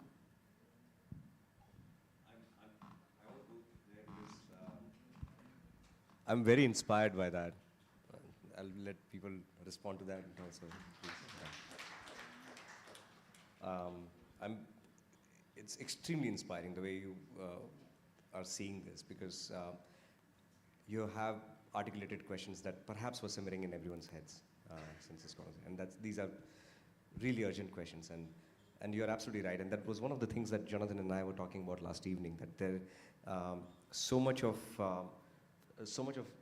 money history in our modern civilization is just made up. It's so much of what we call these seemingly rigorous institutions of banking and finance in the world are just producing bubbles, and it's just that everyone has agreed to agree on that. And it's extremely important that before we start replicating these vestiges of of past behaviors and past institutions in future systems, we definitely pause and think about them. The greatest human ability is foresight. There isn't any other I mean, this, of course, is too simplified a statement to replicate in a community which already knows this so well. But there is no other species that is capable of transforming its ecology at the scale that we have, and at the same time, there isn't another species that's having conferences about biodiversity and the responsibility towards other species as well. So that puts us in this interesting position, and that position is informed by this ability to foresee, which is also perhaps unique to our species. Then you could argue that there are other species that simulate immediate futures, but the horizon of future and our ability to simulate futures in far horizons is definitely special. And the engine for that is hindsight. The engine for foresight is hindsight. So as we go about simulating this, the outcome of what an economic system like this can do for our biodiversity, it's really good to collect some data and collect some evidence from our financial institutions and hindsight. And also it's also, I mean, this is something just, I probably represent, I don't know if I should, but I represent the storyteller community here, and storytellers have failed us, really. I mean, a lot of my peers in other parts of the world are on strike and are really suddenly scared of their jobs, and I feel we have really failed the rest of us. We have not been telling urgent stories. We have not been telling stories that are really important and relevant today. We have not been asking questions that you just so succinctly asked. I mean, I can't think of a single film that asks the question that you asked, which made everyone, which resonated with clearly everyone in this room, resonated with me very deeply, which is, what is going on? How is this machine running? How is this financial institution that we have created globally? What fuels it? And then we have, on top of that, we have a completely seemingly alternative institution emerging in the name of cryptocurrency, where once again, the one thing that we're inheriting from older institutions, the vestige that we're inheriting, is that we are still making money out of nothing. In fact, we are throwing a lot of resources into it in the name of gas price or whatever, like some fancy things, doing some back-end calculations and running endless amount of power doing that towards creating value out of nothing. Whereas here, we are struggling with talking about real value that is important to humans in a very, very crucial way that we have not been able to convert into some kind of a mechanization. So is there an opportunity for, here we have bankers and people of financial institutions, is there an opportunity to create future bonds of some kind, bio bonds or eco bonds or eco futures of some kind, which have larger horizons, which have 25, 30, 40-year horizons? Because I understand that financial institutions are always stuck, like most institutions of the world, stuck in very small horizons of 2 to 3 years or even quarters perhaps. So is there an opportunity perhaps to gamify long-term, long-tail investments that promise long-term benefits, and then the stakeholders can be communities who don't necessarily need to also understand the long-tail investment, because they are the root of the gamification is micro rewards along the way for everyone. Everyone gets a little bit, and somehow mediate this challenge in front of us. I mean, I'm still unpacking the kind of the questions you put in there, because they're all such good questions. Who gets to choose? We are living we're a part of an emerging economy. Now suddenly does the world get to create global policies that will inform the aspirations of somebody who has not had any. So these are extremely crucial questions, and the only couple of inputs that I have to make there is that if we can use the capacity that we have today, which is far more profound foresight than ever before, far more accurate abilities to create very accurate future models, or semi-accurate future models at least, and perhaps even get, I mean, just like one last bit that I would like to add is that there is a lot to do with narrative and a lot to do with storytelling that we are talking about here. The future is a story that we tell, and the future is a story that we agree on. And then we reverse engineer the steps required to make the future come true. So, you know, the banks and bankers and hedge fund managers of the world get very excited about some very bad stories all the time. You know, art market. I mean, as an artist, I have no idea why a market like that works or exists. It's a lot of bubble. People, it's really, so more than rigor, sometimes I think it's a matter of allowing non-rigorous spaces, speculative spaces to exist in finance, like NFT and crypto. A lot of markets where we see a lot of investment come through, long-term investment, long-tail investment come through, are areas where speculation is possible and are not necessarily quantifiable and rigorous. So perhaps there is something to be learned from these markets and incorporate that into biodiversity, along with very rigorous practices of long-tail investment, eco-futures or eco-future bonds, or whatever that may look like. Leo. Yeah. Well, I think the force we have spoken before me have put so many thoughts on the table that I must confess that when you actually think of this concept of interspecies money, I think one of the first things in terms of language that greets me is there are three very powerful words. One is the very idea of what is inter. Now, typically we say interdisciplinary, intersectoral, intersectional, and so on. But now we are not talking about in mere human terms. We're talking about interspecies, right? And so the first thought that comes to me when we talk about interspecies is itself the problematic interspecies policy question that India has been grappling with for, what, 30 years now? And it started with transgenics, in terms of how you take one strand from one animal or one organism and put it in another organism. And that's a human intervention. It's not that the other species actually ask for it, but we decide that that species will serve our purpose. So interspecies has, in our recent policy history, been an highly problematic issue, right? And it has many dimensions. I'm sure this is not the forum to go into that. But when you talk about interspecies money, I think it also brings up another strand of reasoning into my mind, and that is, you know, it's like we have painted ourselves in a corner as a species, that we now need to rely on other species' cooperation for our survival, when the other species may as well care a damn about our existence, and they can do just fine without us. Yet here we are using our terminologies and our terms of transaction to define how they live, right? So that is one strand of reasoning. The second strand is, I think, the assumption that the world increasingly is transacting in money terms, and therefore the solution to this problem is perhaps from a perspective of money. And then the terminology of money itself brings to your mind multiple challenges. You know, firstly, what is money, right? It's a value you place on something, and the value is based on an assumption. Now, let's accept that, because there's no way to get around that question and, you know, wrap our heads around it. But we could ask, is that value truly independent? Is that value innately ethical? Is that value capable of equity, which is what, you know, for instance, Molly has been addressing it.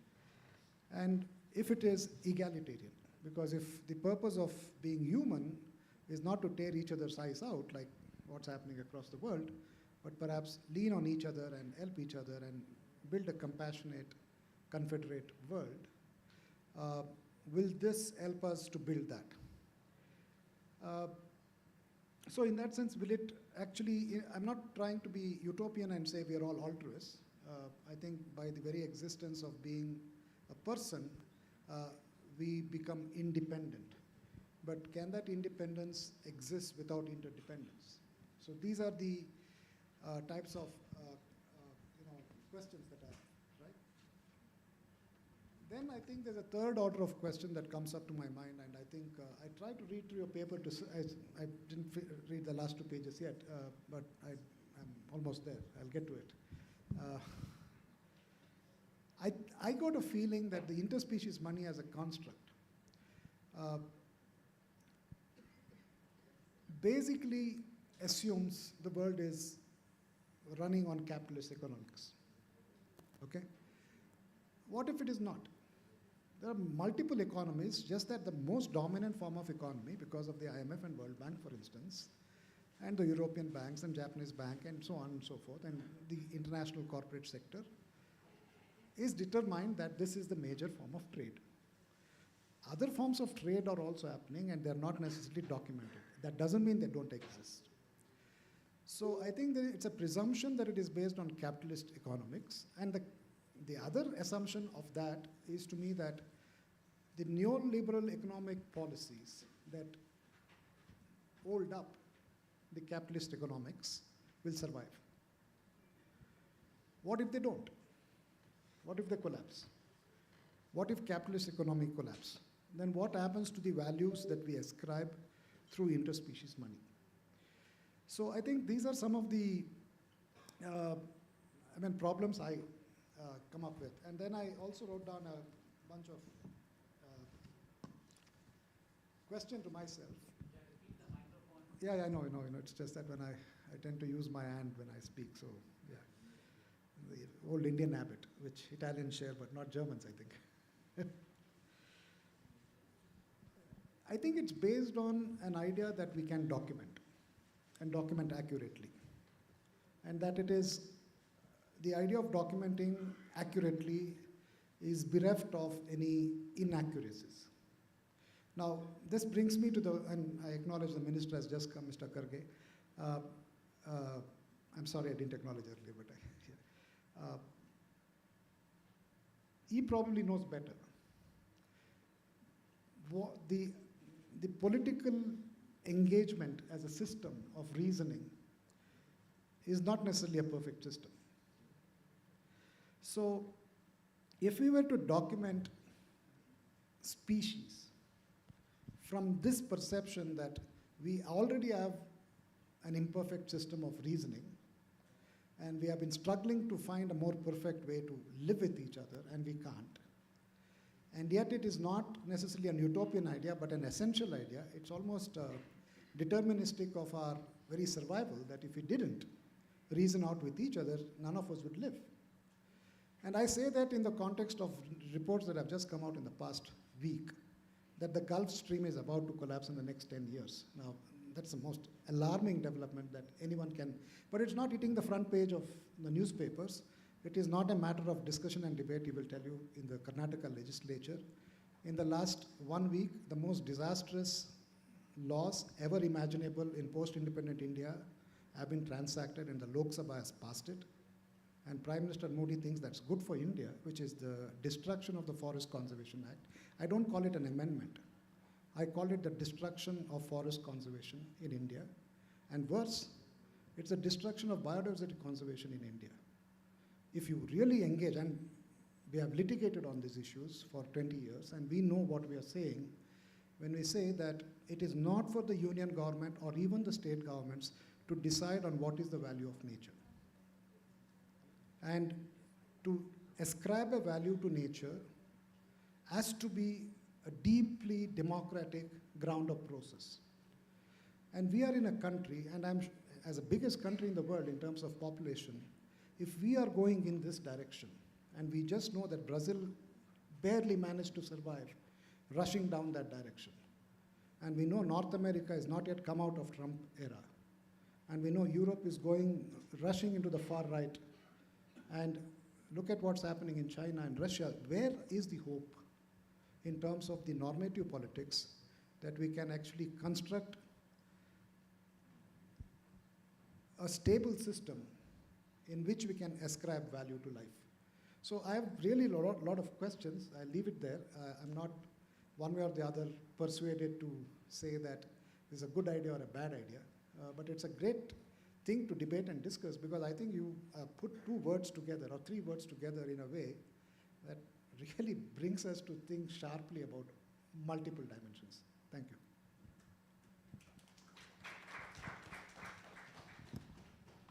I think, thank you so much for all these very valuable and like wide perspective inputs. I think my next question would build on what Molly said and ask it to Jonathan and Molly. Thinking about like financial education, like one is like how you thought about like the financial construct underlying interspecies money, but then also if one were to not only think like we have to educate or we should educate everyone on the existing financial system, but there are other forms of trade and like, I mean, they exist outside of that financial system. What if we listen to communities like you and rather than telling them everything about the financial economics, say like, can we take some of their learnings or of their way of interacting with goods or with values and let that inform a concept like interspecies money? Well, is that working? Yeah. Unless you have equity on the front line, you know, I'm a little bit frustrated in our conversation that other species haven't really been acknowledged. I find that really actually quite moving and upsetting that we, as very sympathetic panel, with Interspecies Conclave, we haven't really put our minds or our hearts or our spirits into the position of the birds, of trees, insects, animals, and actually say, what is their economic interest? Clearly, there is a primitive point, a very basic point here, which is they don't have any value except dead in our system. They are either ignored in their totality, or they're not able to represent in our economic system, neither socialist, nor anarchist, nor capitalist. So to me, that's a wee bit of a red herring, you know, to go down that corridor. So I would urge us to sort of to push beyond the species divide. But to what Molly was saying, and Leo as well, 100% agree. You know, it has to be from the ground up. It has to be the community. If this works, it's an if. It is the community itself which is defining the value and benefiting from the value and getting more sophisticated in that going forward. And at the moment, most of these communities, as we know, you know, if they're lucky, they get some grant money. If they're really lucky, then the government sort of gives them something. But in general, they're living on their wits. And there's not really any kind of stable financial flows which occur. Second point I'd like to say, just to get to the first part of the conversation on financial instruments, I think in this journey I've been on for the last 2 or 3 years, the most amazing thing, it's a really weird thing, and it actually challenges this idea of capitalism a little bit, is like the most profound conversations with financiers are with the very most conservative bankers. So I go to central banks, the other week I was in the Banque de France, Bank of England, Swiss National Bank, and various central banks in Kenya, or pension funds, or insurance funds. They absolutely get this idea of stewardship, of pushing money into nature and allowing nature to control that money flow. And almost to the point that you feel like you're speaking to someone from Extinction Rebellion. They're very, very passionate about it. And why? It's a very, it sounds counterintuitive, but because they want to maintain the value of a monetary system over a long period of time. And therefore they price risk differently. We know that half the planet's economy is 100% dependent on nature. I mean, in the end, all of these numbers needs to make sense, right? But the generality is we are entirely dependent on the living systems of the planet, you know? and the financial community, which is the most responsible in terms of stewardship of value over the long term, are the ones who are actually going to be the most radical in this position. So I would urge us to be more ambitious in our scope, but always there's no ability for this to function unless in your community that can work in a way that is deeply equitable, understandable, stable over time. And by the way, the stability, I mean, you made a very good point, Anand, about crypto, but I'm a bit skeptical about crypto and speculative mechanisms in something where we want very poor communities to have a stable outcome which they can trust and value over long periods of time.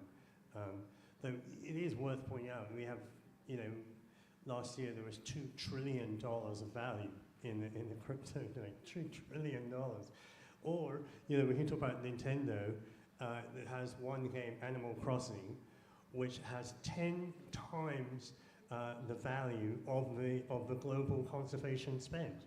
This is a game about kids, playing with digital animals. Exactly.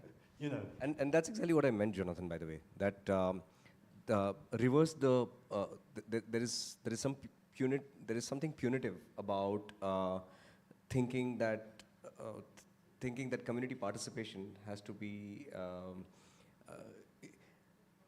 The way to reverse that really is that it's punitive at the level of speculation and it's stable at the level of community.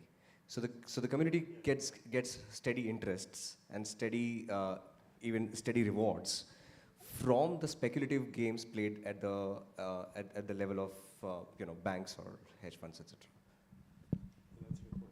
Sandhya, I see you. A couple of things. I think, however imperfect, the ESG journey might actually unlock a lot of money towards conservation. The evolution of that, I like the idea of interspecies money. It's imperfect because the science is not fully there, but it's a proxy for the real world. So somewhere it appeals to me. You start the journey somewhere. So I think that's where it appeals to me. 2 or 3 areas of caution. We shouldn't take the proxy for the reality. I think we've done that in the medical world. A lot of it is based on science as we know it, it's proven. But as science evolves, what we knew yesterday is kind of, it's not the correct one, here is the next version. So I think as long as we are honest enough to acknowledge that and evolve that, I think that's required. The third element, I was talking to a bunch of scientists from Cambridge actually, and they had this, the idea that they were sharing is let each county or a small unit, whatever, however you break it up, let them have their own cryptocurrency, let them look at development at the smallest or appropriately small denomination, and then take care of it. So to some extent, it's that bottoms-up approach. And with the kind of crypto, need not be crypto, it can be just digital currency of some kind. It might mean that they have greater degree of control. I don't know how that model will work, but there are people thinking with right of influence in the right places to see whether those kind of models can work. So interspecies money can also be, you do have tons of tools which are derivatives which have been playing around in different spaces. So why not this? Because you need a lot of money in order to meet the Paris Protocol by 2070. So if we can garner that in a more systematic way, and that is, those are 2 points. The third one, which is honestly the heart of it, as we are talking, we 2 are the money bags. 2 other people are coming from conservation. Somebody else is coming from somewhere else. I have a concern. When are we going to talk about with a degree of trust? That's why I gave the example of open source versus the patent regime. Unless we move towards a space where we have trust with each other. Yes, the government may choose certain decisions, but they're looking to feed people today. So the example that, I think we were discussing earlier was during COVID. Immediately everybody had to have PPE suits, you had to have all the things that you're throwing away into nature. But you were looking at saving lives. So the choice at the time was, today what do I do? It might be imperfect, might be stupid, but the reality is that's what we did as a collective, because we are looking at survival of our species. I don't know what the right answer is for the future. I suspect we need to first have the humility to acknowledge we don't know. We need to acknowledge the reality that even the guys on the ground whose opinions we're taking, they know what they know. I know what I know. And our solutions will be imperfect as we move ahead. But we have to take some action to move ahead. And in that context, if the world economic arena can be galvanized towards it in whatever imperfect way, and not get hung up on, oh, somebody will take advantage of it, they are going to be greedy, but assume that at least significant number of people will have goodwill to take it forward, I think we should make that attempt. Yeah, I just want to add that when we look at innovation in biodiversity, right, 99% of the startups that come to us say there is CSR or there is some government that's going to bring in the money, et cetera. Maybe, but we use a kind of principle in our workshops that no government, sorry, I know there's government in here, but no government, no business cares about the environment inherently, right? Maybe not true in certain examples, but generally I think this is fair to say. Now, what does that mean? When we look at changes, especially for innovation, but changes in climate, it's either driven by money, profits, right? There's a reason why shared fleets in India, for example, don't need subsidies. Corporate, it's profitable. Or if you retrofit autos. Second one is policy, right? EPR, extended producer responsibility, is driving innovation, and it can't happen on its own without a government intervention. That is the hardest one for people to back, at least from the investment side. You can't tell how policy will change over time. The third one is where, when we talk about interspecies money or biodiversity, it's values. Why do people pay a premium for a sustainable product that costs more? They believe it has some other value. Not I can buy a cheaper product, but I choose this because it's good for, let's say, the environment. I'll give you another example of a startup that I like from 5 years ago. It's kind of clever how people are using innovation here as well. It's called Brook and Bloom. They took devotional flowers from Benares, and they made fertilizer. They started to realize that they couldn't sell it because it was too expensive, right? And they came to our accelerator, and we were working with them, and we started to realize, well, what is it that you have? You don't have fertilizer, right? You have something around spirituality. This comes from temples, right? And then they started realizing who could buy this product. They started selling it to upper middle class homes in Delhi who didn't want the fertilizer, right? The fertilizer was cheaper somewhere else. They wanted the fact that it came from Benares. It had some value related to our, at least in Hindu, to spirituality that we aligned with. This is where we need to focus, in my opinion. Anand asked about instruments. There are many instruments. Outcome-based financing is a great one that could work in this area. But if it's not underpinned by values, I'll give you another example. Jonathan, you mentioned institutional capital and all. So Harvard University, I'm a graduate. We always get these petitions to tell our endowment not to invest in coal. Harvard University loves coal, right? So it's, and maybe the people behind it at the endowment maybe are stewards or think of themselves, but they have fiduciary interests. They're investing in coal. So until drivers to push the endowment to move away from coal, that's the students, that's the alumni, that's everyone else, at least in that ecosystem, saying this is not what we value. If they don't come in, then even then institutional capital doesn't come in. So I think that's, stuff like technology, of course, crypto, maybe, I don't know, I'm not a big crypto fan actually, but outcome-based financing, we know these tools, but if it's not underpinned by value. Now, I know that one of the bases here, Jonathan, is economic value, right? And part of our team, we've done ecosystem services. impact services. These are hard areas, right? I think a significant portion of the challenge we're going to face is how do we assign value. It's not going to be purely economic. It's going to be political. It's not going to be always community-based from value definition. Let's be very practical here. No community is going to tell people we need a $10 trillion transfer because we value it this way. I'm not saying that it shouldn't be part of the process. We need buy-in. But these are all complicated stuff, but everything is underpinned by values first, not tools, definitely not technology or instruments. I just wanted to weigh in with, let me read a paragraph from your paper. I'll read a para from your paper, a short para, yeah, and I think then I'll make my point. You say, how will interspecies money work?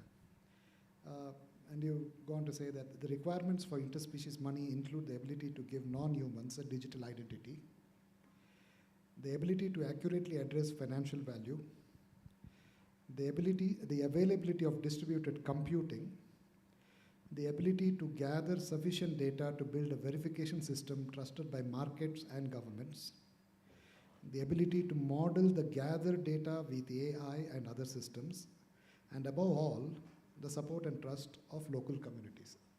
So when I was trying to understand what each of this is in terms of political imagination,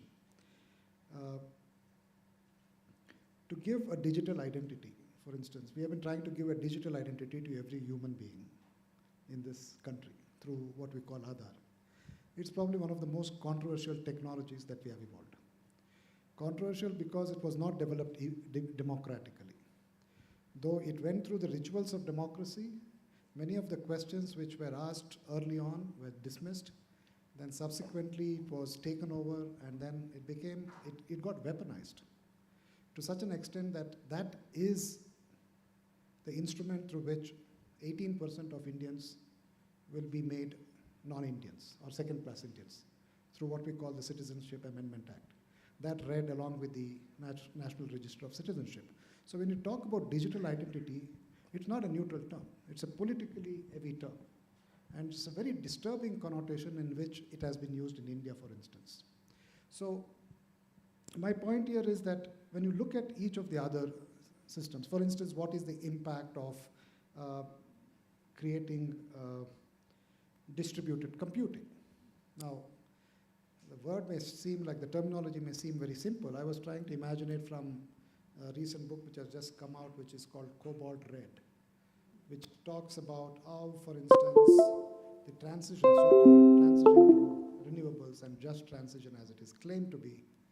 And my colleague Bhargavi and I have worked on the impact of solar parks across India, and we have seen it is reproducing the same forms of hegemonic political control over resources that fossil fuel does. We are not even willing to talk. Governments are unwilling to talk. We have tried to go and talk all the way to the Solar Energy Corporation of India and the International Solar Alliance, but they're not interested because there is this construct which Prime Minister Modi has said that India will produce 500 gigawatts of renewable energy. Nobody contested it in Parliament. So unless you have that discursive debate and discussion that is so critical to building a greater humanism, this becomes an hegemony, right? And for me, the problem with the last term which you say, finally, it requires the support and trust of local communities. And for this, I go back a few centuries to the time when we have this, kings called the Hoysalas who ruled, and thereafter the Vijayanagara Empire came and all that. Through that time, there was a conservation ethic which protected the grasslands. This morning, Siddharth and Bhargavi spoke about the importance of grasslands and how it has been termed as wastelands. And Mr. Karge is there, and I do know that 2 weeks ago in the debate, there was a mention that we are going to turn these wastelands into forests. But they're not wastelands. So there is a big difference between an ecological value and a political value. From a political perspective, it seems like planting trees is right. From an ecological perspective, this is the disaster which we want to avoid. Because this was understood several centuries ago. They never went and planted forests in grasslands. And the most finest conservation strategy that I have ever come across is what Tipu Sultan did. What he did was, he realized that for him to hold off the British, he needed a very, very powerful army. And the army needed to move fast. For the army to move fast, he had already got the cannons, and he was also using rockets, the first guy to use rockets in the world. But he had to move fast. The only way he could move fast was to employ a cattle called Amrit Mal, which people had already bred, farmers had already bred, and they'd used. It had the capacity to stay without water for several days. It had an amazing draft power, but it needed to graze, it needed to be sturdy. So what he created was a network of grassland ecosystems from Srirangpatna all the way to what is today north of Karnataka into southern Maharashtra. And he had to conserve it. And he created an institution called Benne Chowdi.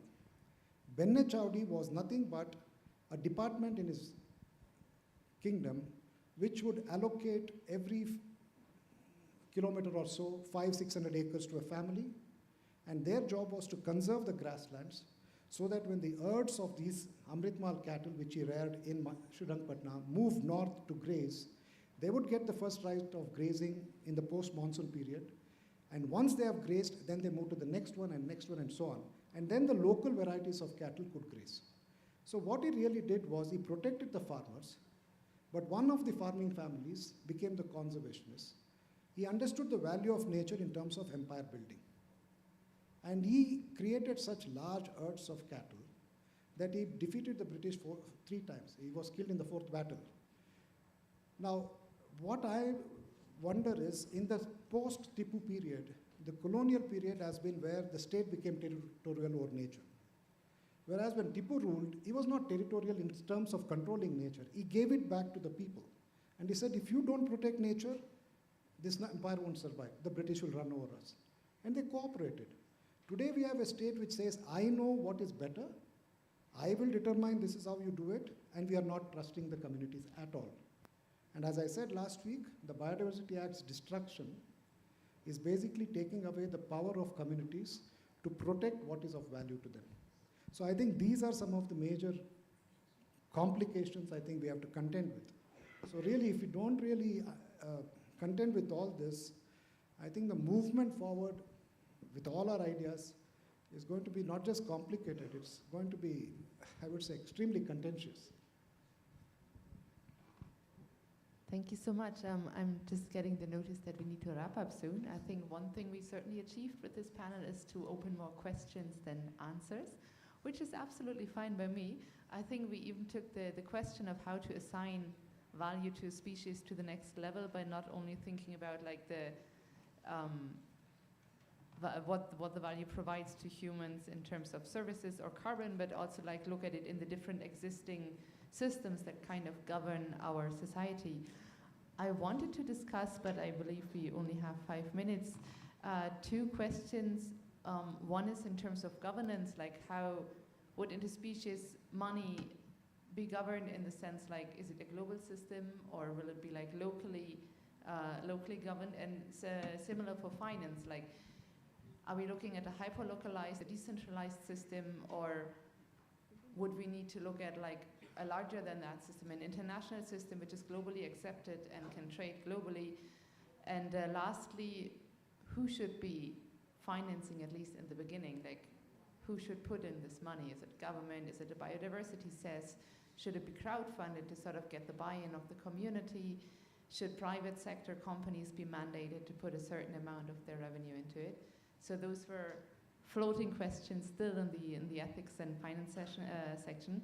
As I said, we are a bit short of time, so if any of you would like to comment on any of those thoughts I put out, I'd be very happy if you can. And also, briefly, quickly, this conversations that we're having today is the beginning. It's not that we're having this one event and then we all go home and we're satisfied with having had a set of great conversations. We really see this as a beginning. We want to engage with all of you in the audience and with you on the panel. Further from that, because I'm sure everyone will go home mulling over thoughts and information we got today. Please. I think this idea only makes sense if we have a planetary vision. So imagine that we all leave a hall right now, and we go outside, and it's the year 2123, So in my lifetime, I'm just in my early 50s, so we've lost 52% of the biomass of non-human life on the planet. I mean, you would actually have to go home, walk around your garden, or your kitchen for quite a few hours just to walk around that statistic. It's profound. It's really, truly profound. So the only reason interspecies money would make sense is that we imagine that Earth is remote from other life forms in our galaxy. We haven't, maybe there's some microbial life on Titan, but as far as we know, we haven't identified any life anywhere out there.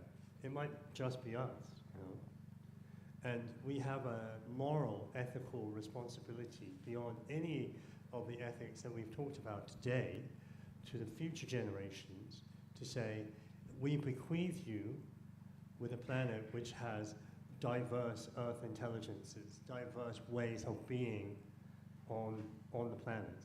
So in answer to your question of governance and finance, who should pay, how should it be organized, it has to be a planetary good. It has to be organized as a planetary good. It may be that there in the financial system there are for-profit companies which are spun up around a foundation, but essentially it has to be a planetary good. And who should pay? Definitely polluter pays, right? Definitely destroyer pays. So India, can be doing better with its industrial base, but India doesn't have a very large historical carbon budget, right? So really we're talking about industrial companies in the north who pay, and obviously there's a huge question there about how you move those companies. But in my experience of actually talking to the companies, if they were legislated to pay, they would create a new business model. They would just add in 1 or 2% to their business model, like a cement company, There's no cement company in the world which is getting to carbon zero by 2050. It's not going to happen. And they go out there and they lie to the public, they lie to their shareholders, they say, by 2033, we'll be carbon. No, you're not going to be. There isn't the technology. So sorry, then we're going to have a different form of cement. And everyone's going to have to pay a marginal fraction more for that. But in the economic analysis that we've done, we're talking about like 0.3, 0.4% of planetary GDP flowing, towards the species divide and beyond it. That is fractional. It's a fractional amount of money, considering the risk of tipping points and the loss of life. So it's got to be a public good. We're slightly hamstrung. Unfortunately, I'm British, so I put my hand up. We're part of the historical problem, but if you see like the way that nature is organized in India, it's still bloody colonial, right? It's still like, game reserves. These are the places that, white men used to go and kill animals, right? And then we have forest reserves, and then you have one of your wastelands. I mean, it's absurd, So we actually have to, but unless we acknowledge that this is a planetary good, then none of those rationales make sense, if that makes sense. Yeah. I just want to add one thing. I agree, it's a planetary thing. I disagree in one way. I'm going to COP in December, COP28. I'm not sure 32 years, was it 31 years since Rio, we're making the progress we think because of the complexity of a planetary approach to climate. If I thought maybe this is important, there's many other things we can do complementary. For example, most people care about their local environment, local nature, local species around them. Maybe we can think about regenerative finance, this is what this is, locally, and have 1,000 experiments, 1,000 platforms, 1,000 targeted audiences. Maybe it's NRIs here, maybe it's development organizations or, pension funds there for different purposes, goals. And we may see that by building up locally, which we can do in the next 2 years. We don't need to wait 28 years for planetary governance to come in.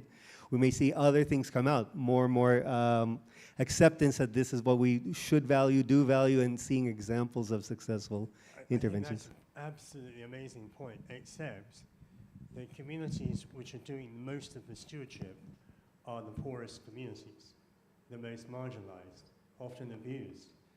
So it's very hard for them to, but it's a very, interesting point. I think now we're getting into what Siddharth also said, we can talk for 3 or 4 days about it, so I would like to give Molly the chance for the last words, and then we will make space for the next panel. I wanted to say that I want to out-frustrate you. I know you're frustrated. We're not talking about species, and I'm 1,000 times more frustrated because my entire life I have lived in a wasteland. And the biodiversity that we have, and I'm talking across flora and fauna, outnumbers, and I'm talking about just my district. In reptiles, in amphibians, in your mammals, birds, butterflies, let's not forget actually, let's please talk about the grass flowers. Outnumbers Germany, France, Belgium, Holland, Italy, all together. Of course, tropical and temperate ecosystems are at play. And I think I was in my mid-20s when I read Endgame and Collapse, in spite of which we continue to do the work that we do. And something, like I said right at the beginning, finance intimidates me, a lot of these things intimidate me, because I grapple with it, and how do I translate it? And so I have to bring in those voices that right now are at the same playing ground as bees. They're not able to advocate for themselves. They're not able to speak for themselves. The same as the bees, the same as our wild wolves. And so I'm out frustrated because of wastelands, low priority landscapes, low priority fauna and flora that still we have trying to represent and get to engage in the system as it is, and still open to not having too much horizontal hostility where I'm like, no, this and that and the other. But I am 100% open to doing away with horizontal hostility, but with equal representation. That works. Thank you. Thank you very much, everyone. Thank you for the insightful discussion, Lena, and eminent panelists. Based on this discussion, I can say some of the call to action points would be learning how to, or understanding how to link people's livelihood to conservation, understanding what exactly is the history of finance, and understanding what are the right and relevant practices for conservation. Now I would request Dr. Narayan Swamy and Sri Karthik Raju to felicitate the panel and the moderator.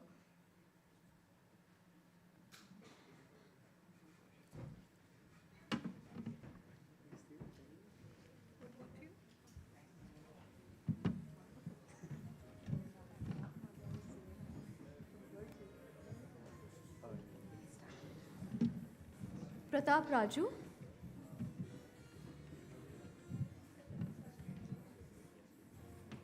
Sandhya Vasudevan. Manisha Kairali. Leo Saldana.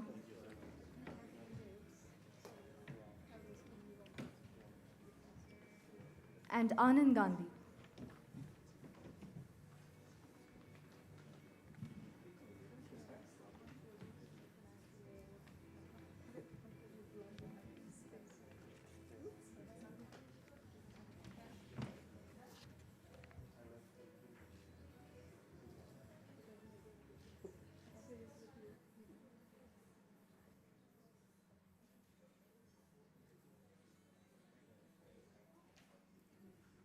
Thank you, Dr. Narayan Swamy and Sri Karthik Raju.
We are honored to have with us here today Shri Priyank, we are honored to have here with us today Shri Priyank Kharge, the Honorable Minister for IT and BT, Rural Development and Panchayat Raj, Government of Karnataka. I request Shri Nagaraju to escort Shri Priyank Kharge to the stage.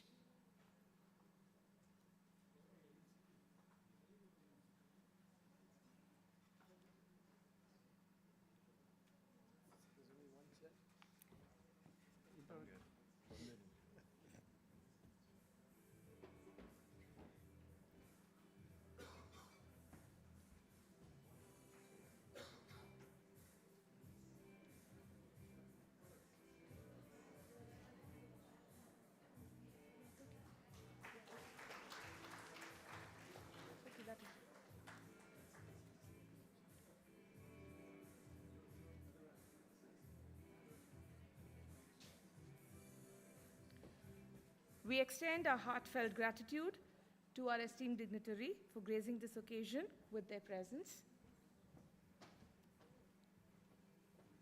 Thank you, sir.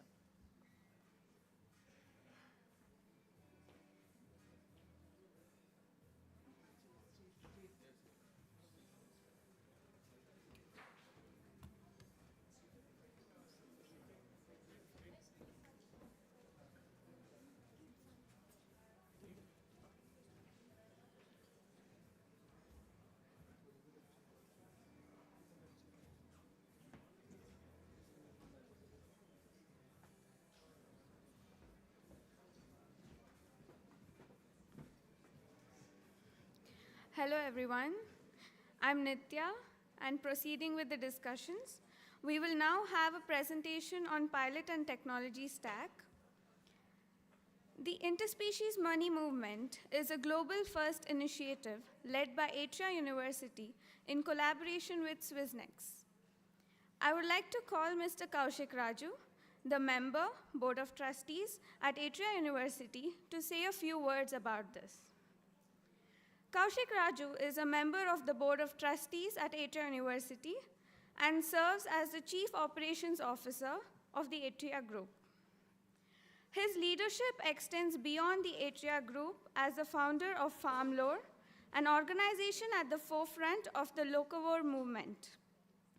Additionally, Mr. Kaushik Raju has had a successful foray into the mobility industry as the founder of Intellicar Telematics, a startup specializing in integrated IoT solutions for fleet tracking and predictive maintenance, which was acquired by TVS Motor in 2020.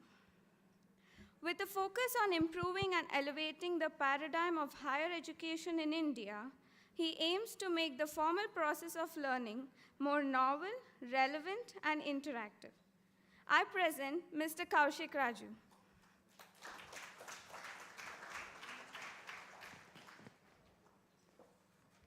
Good afternoon.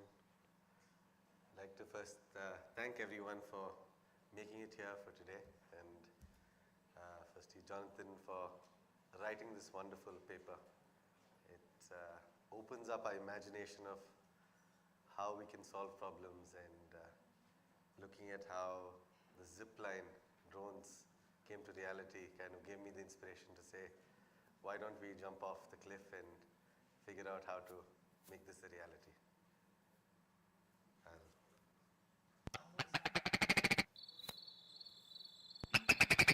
A quick exercise, if you can just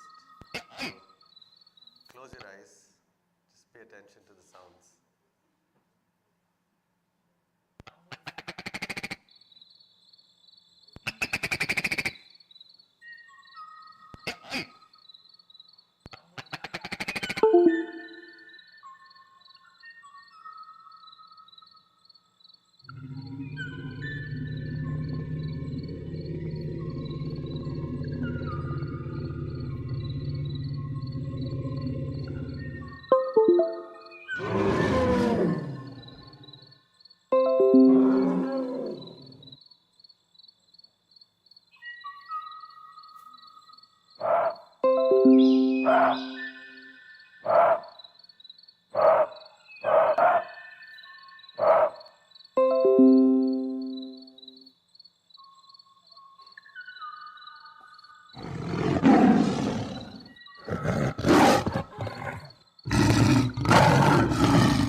When do you think you're ever going to hear these sounds again? The sounds of 5 animals that have been extinct: a dodo, a mammoth, a Zanzibar, a Tasmanian tiger, a Zanzibar leopard, and a smilodon, as well as a koi bird from Hawaii. And at the pace that we're going, there are a million more sounds that we're going to disappear completely from this earth. And that's one of the large reasons that inspired me to push this movement forward to say.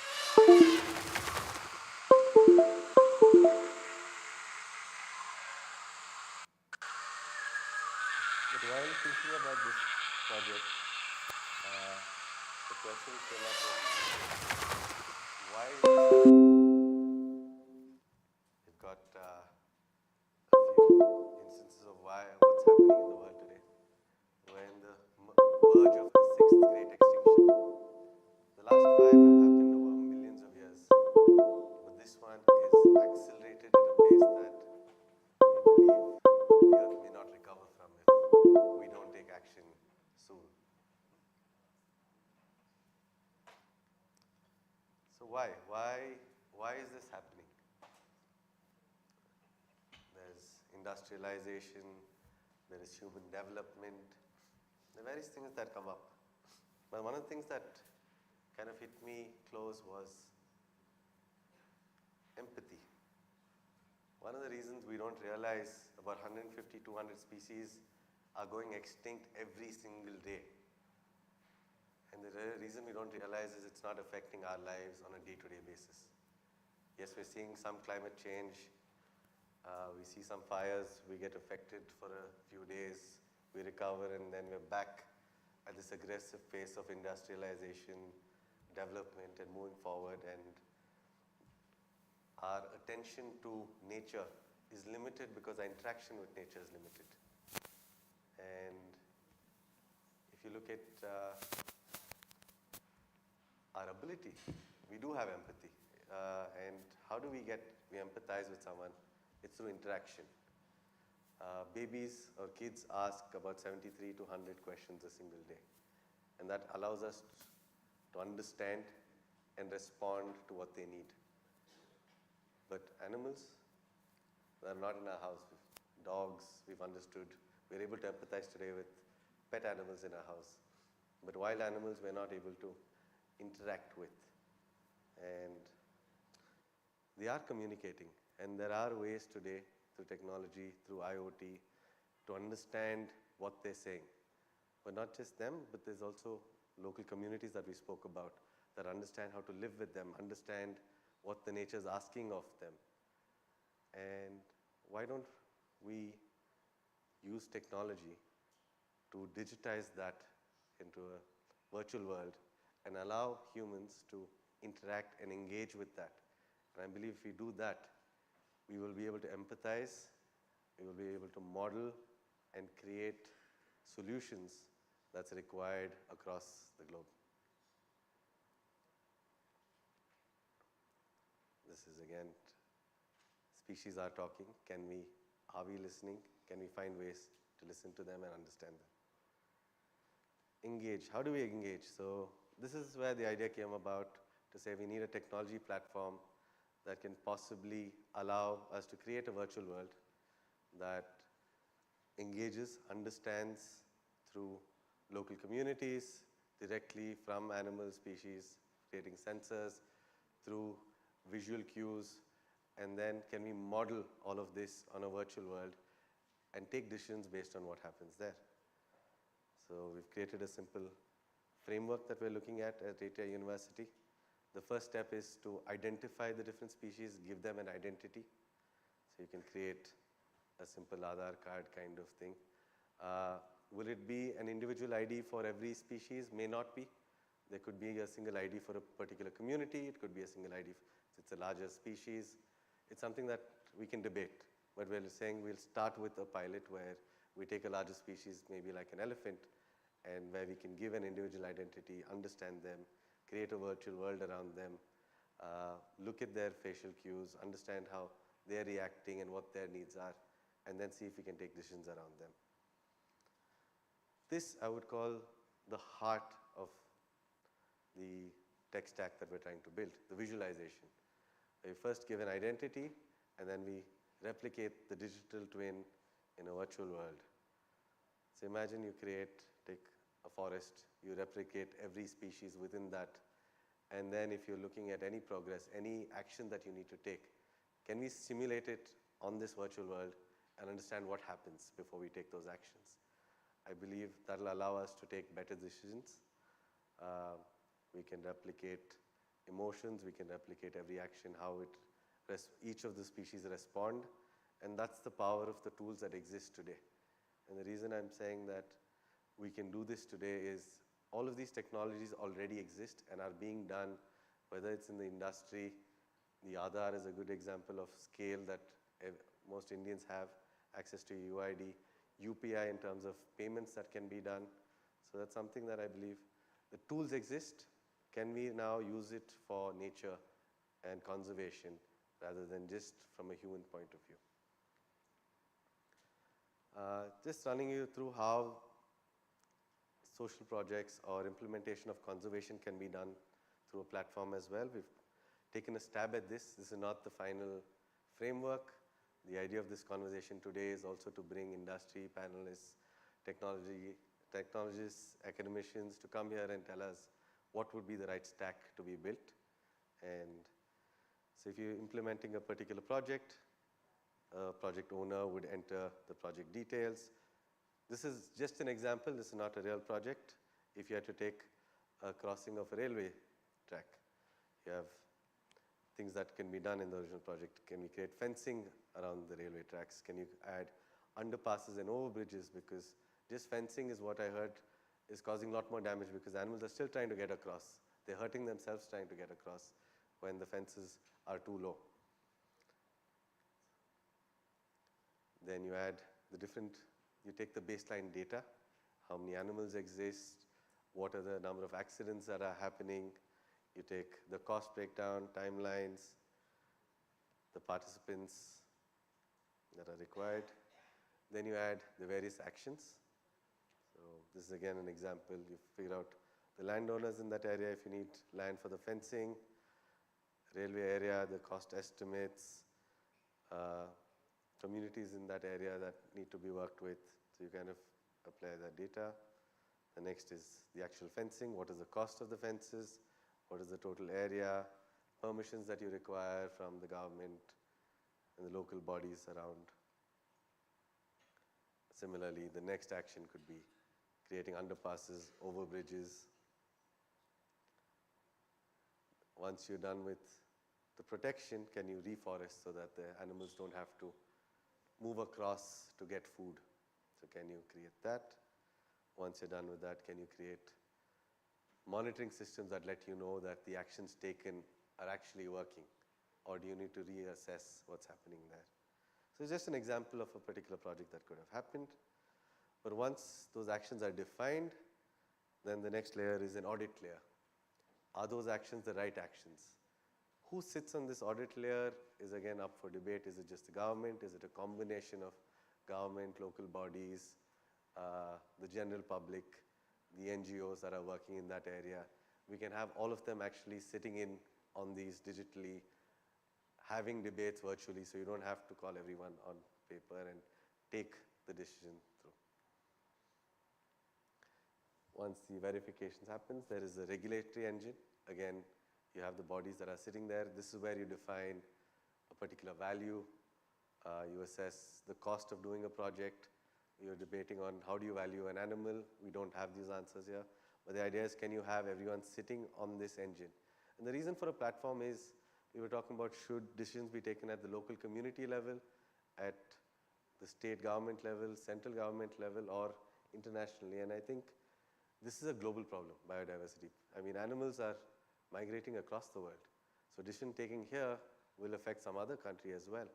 And no matter what you do in probably Central Europe, won't affect the world much, but an action taken in Karnataka and the Western Ghats will affect the larger part of the world. So the idea is a larger community has to sit on this, and it can't be local decisions only. It has to be a combination of local and global decisions, and that's where platforms are critical. And that's why I believe technologies today can be implemented to scale and solve this problem. So once those are created, this is how do you generate revenue to implement some of these things, and I think it's a combination that's going to happen. NFTs are a version of a contract that can be monitored by public, so that's why we chose NFT as a possible ledger system. So it's more transparent. You understand where the money is going. Even companies like large organizations like UN, while doing a greater good, 80% of the money goes into funding the organization itself. There's less than 10-15% that actually reaches the last mile. So can you create systems that allow a larger portion of that fund to go to the last mile, which solves the real problem, right? How do you fund it? It can be through start with CSR funds, a little bit of government funds, crowdsourcing. I mean, there's no limitation to what you can do. Can we pay a human who understands how to talk to elephants, right? That knowledge is useful. Taking that and building it to AI and making that, he should be paid for that ability that he has. It shouldn't be that he's living marginally, right? And that skill and knowledge that we have, can they generate revenue through that? Can we generate revenue for an animal based on its ability to find certain resources or medicinal plants, for example, that is worth billions of dollars to solve the various issues that we have medically? So can that revenue be given to those species, and that can be used by them to protect themselves? So that's really where I see some of these conversations going. I don't think we have a silver bullet. I don't think we have all the answers. But the idea of bringing all of you today was saying, we've jumped off the cliff, join us. I think it's worth doing a pilot and really exploring this idea that thinks about incentivizing or paying for the services that we take from nature and allowing nature to protect itself by paying for the communities or the marginalized communities around them. So this is, and to end with, again a call to action. We're looking at academic partners, tech leaders to join us, government officials, conservationists, and policy experts. And we're saying we want to be humble and say we are just here to integrate all of this. We don't have the answers. We want all of you to be part of this conversation. And can we accelerate and at least do a pilot and understand what this can do, and hopefully we can solve the problem faster than we are damaging it. And to end with, today is Tiger Day. The Tiger Initiative in India has been a massive success. And I truly believe when we come together and we put our heads together, humans can solve large problems. So thank you. Thank you very much.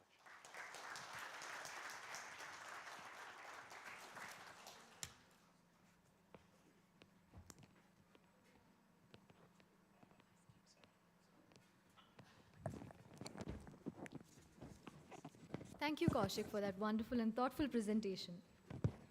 Countless species are being hurtled towards extinction in India and beyond. Often, we don't know what we are destroying. However, the application of new technology in AI, blockchain, digital identity, IoT, and genetics may allow India to regenerate non-human life even as her economy grows. And it is possible to export this vision around the world. Interspecies money is a novel concept that seeks to push identity and currency across the species divide. New technology can allow other species to use money for their own protection, as well as uplift the rural population alongside nature. This concept could be applied across India to many species so that they are better known and protected. Data acquired from the wild can lead to a new understanding of existing species and discover new species. This can lead to the development of potentially the most advanced AI foundation models on nature in the world. We now present a panel anchored by Honorable Minister Shri Priyank Kharge with a host of experts from industry. Shri Priyank Kharge, a notable animator turned policy maker, is renowned for his exceptional leadership qualities, making him a promising figure in the country's policy-making landscape. With a unique blend of technological expertise and a deep understanding of rural and urban needs, he has introduced innovative policies and schemes that have positively impacted the lives of numerous individuals. As the IT Minister, he has played a pivotal role in nurturing the startup ecosystem in Karnataka, facilitating opportunities for hundreds of startups through initiatives like I4 Policy, AVGC Policy, Elevate, Startup Cell, and GAFX. Moreover, Priyank's visionary approach extended beyond governance as he conceptualized Bengaluru's brand identity and logo, positioning the city as a global destination and contributing to its rapid growth as one of Asia's fastest growing cities. I invite you, sir, to the stage.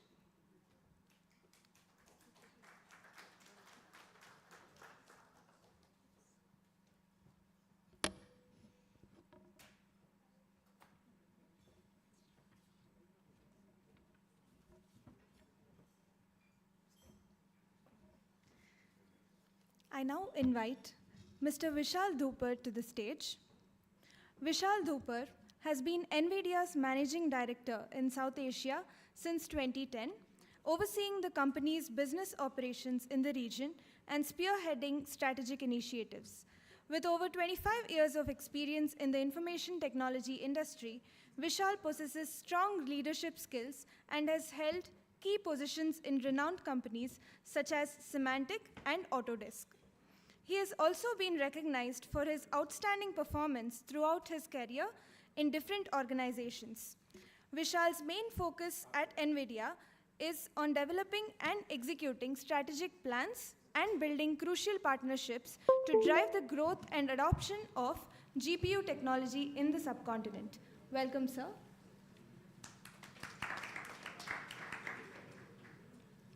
Next, I invite Mr. Bala Malladi to the stage. Bala Malladi is a highly influential and inspirational leader in the Indian broadband industry, boasting more than 30 years of experience in various sectors. For the past 13 plus years, he has served as the Chief Executive Officer of ACT, where he has played a pivotal role in transforming the company from a cable operation into a comprehensive broadband and consumer technology brand. Prior to joining ACT, Bala spent over 17 years in different roles at Unilever and Hindustan Unilever, where he led successful projects in finance, strategy, supply chain, and new business development across India and Europe. He also held the position of heading the commercial function at Kimberly-Clark Lever and represented HUL in a joint venture. Bala's profound passion for innovation, customer centricity, and cutting-edge technologies drive him to constantly seek advancements for the future with the ultimate vision of establishing a socially responsible organization that contributes positively to society and the community. Apart from his impressive business accomplishments, Bala enjoys traveling and is an avid reader. Welcome, sir. I now invite Tanuj Bhojwani to the stage. Tanuj Bhojwani is a storyteller who codes. He holds a chemical engineering degree from IIT Bombay. His training in the sciences and humanities allows him to craft narratives about technology that are accessible without sacrificing technical depth. As a fellow at ISPIRT Foundation, Tanuj works on policy issues related to digital identity, payments, data protection, and drones.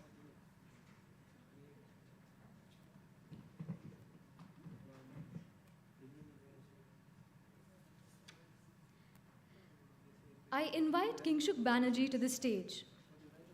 Kingshuk Banerjee is currently the head of Hitachi Research and Development Center, India. He is responsible for global digital platform development and engineering. Kingshuk is a specialist in the development and deployment of artificial intelligence systems. Prior to his current role, he was a partner in IBM Services, where he led the delivery of Cognitive Business Decision Support, CBDS, services worldwide. A computer science graduate by training, he earned his doctorate in engineering management from George Washington University, USA.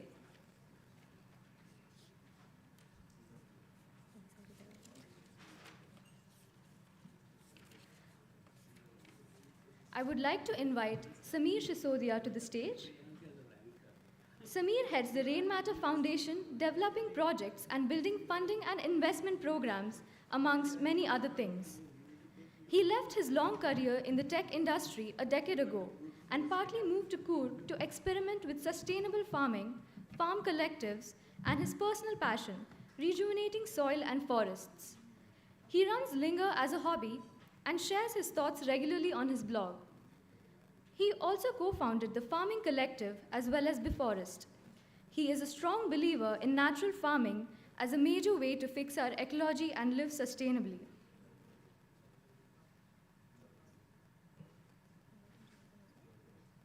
I would also like to invite Jonathan to the stage.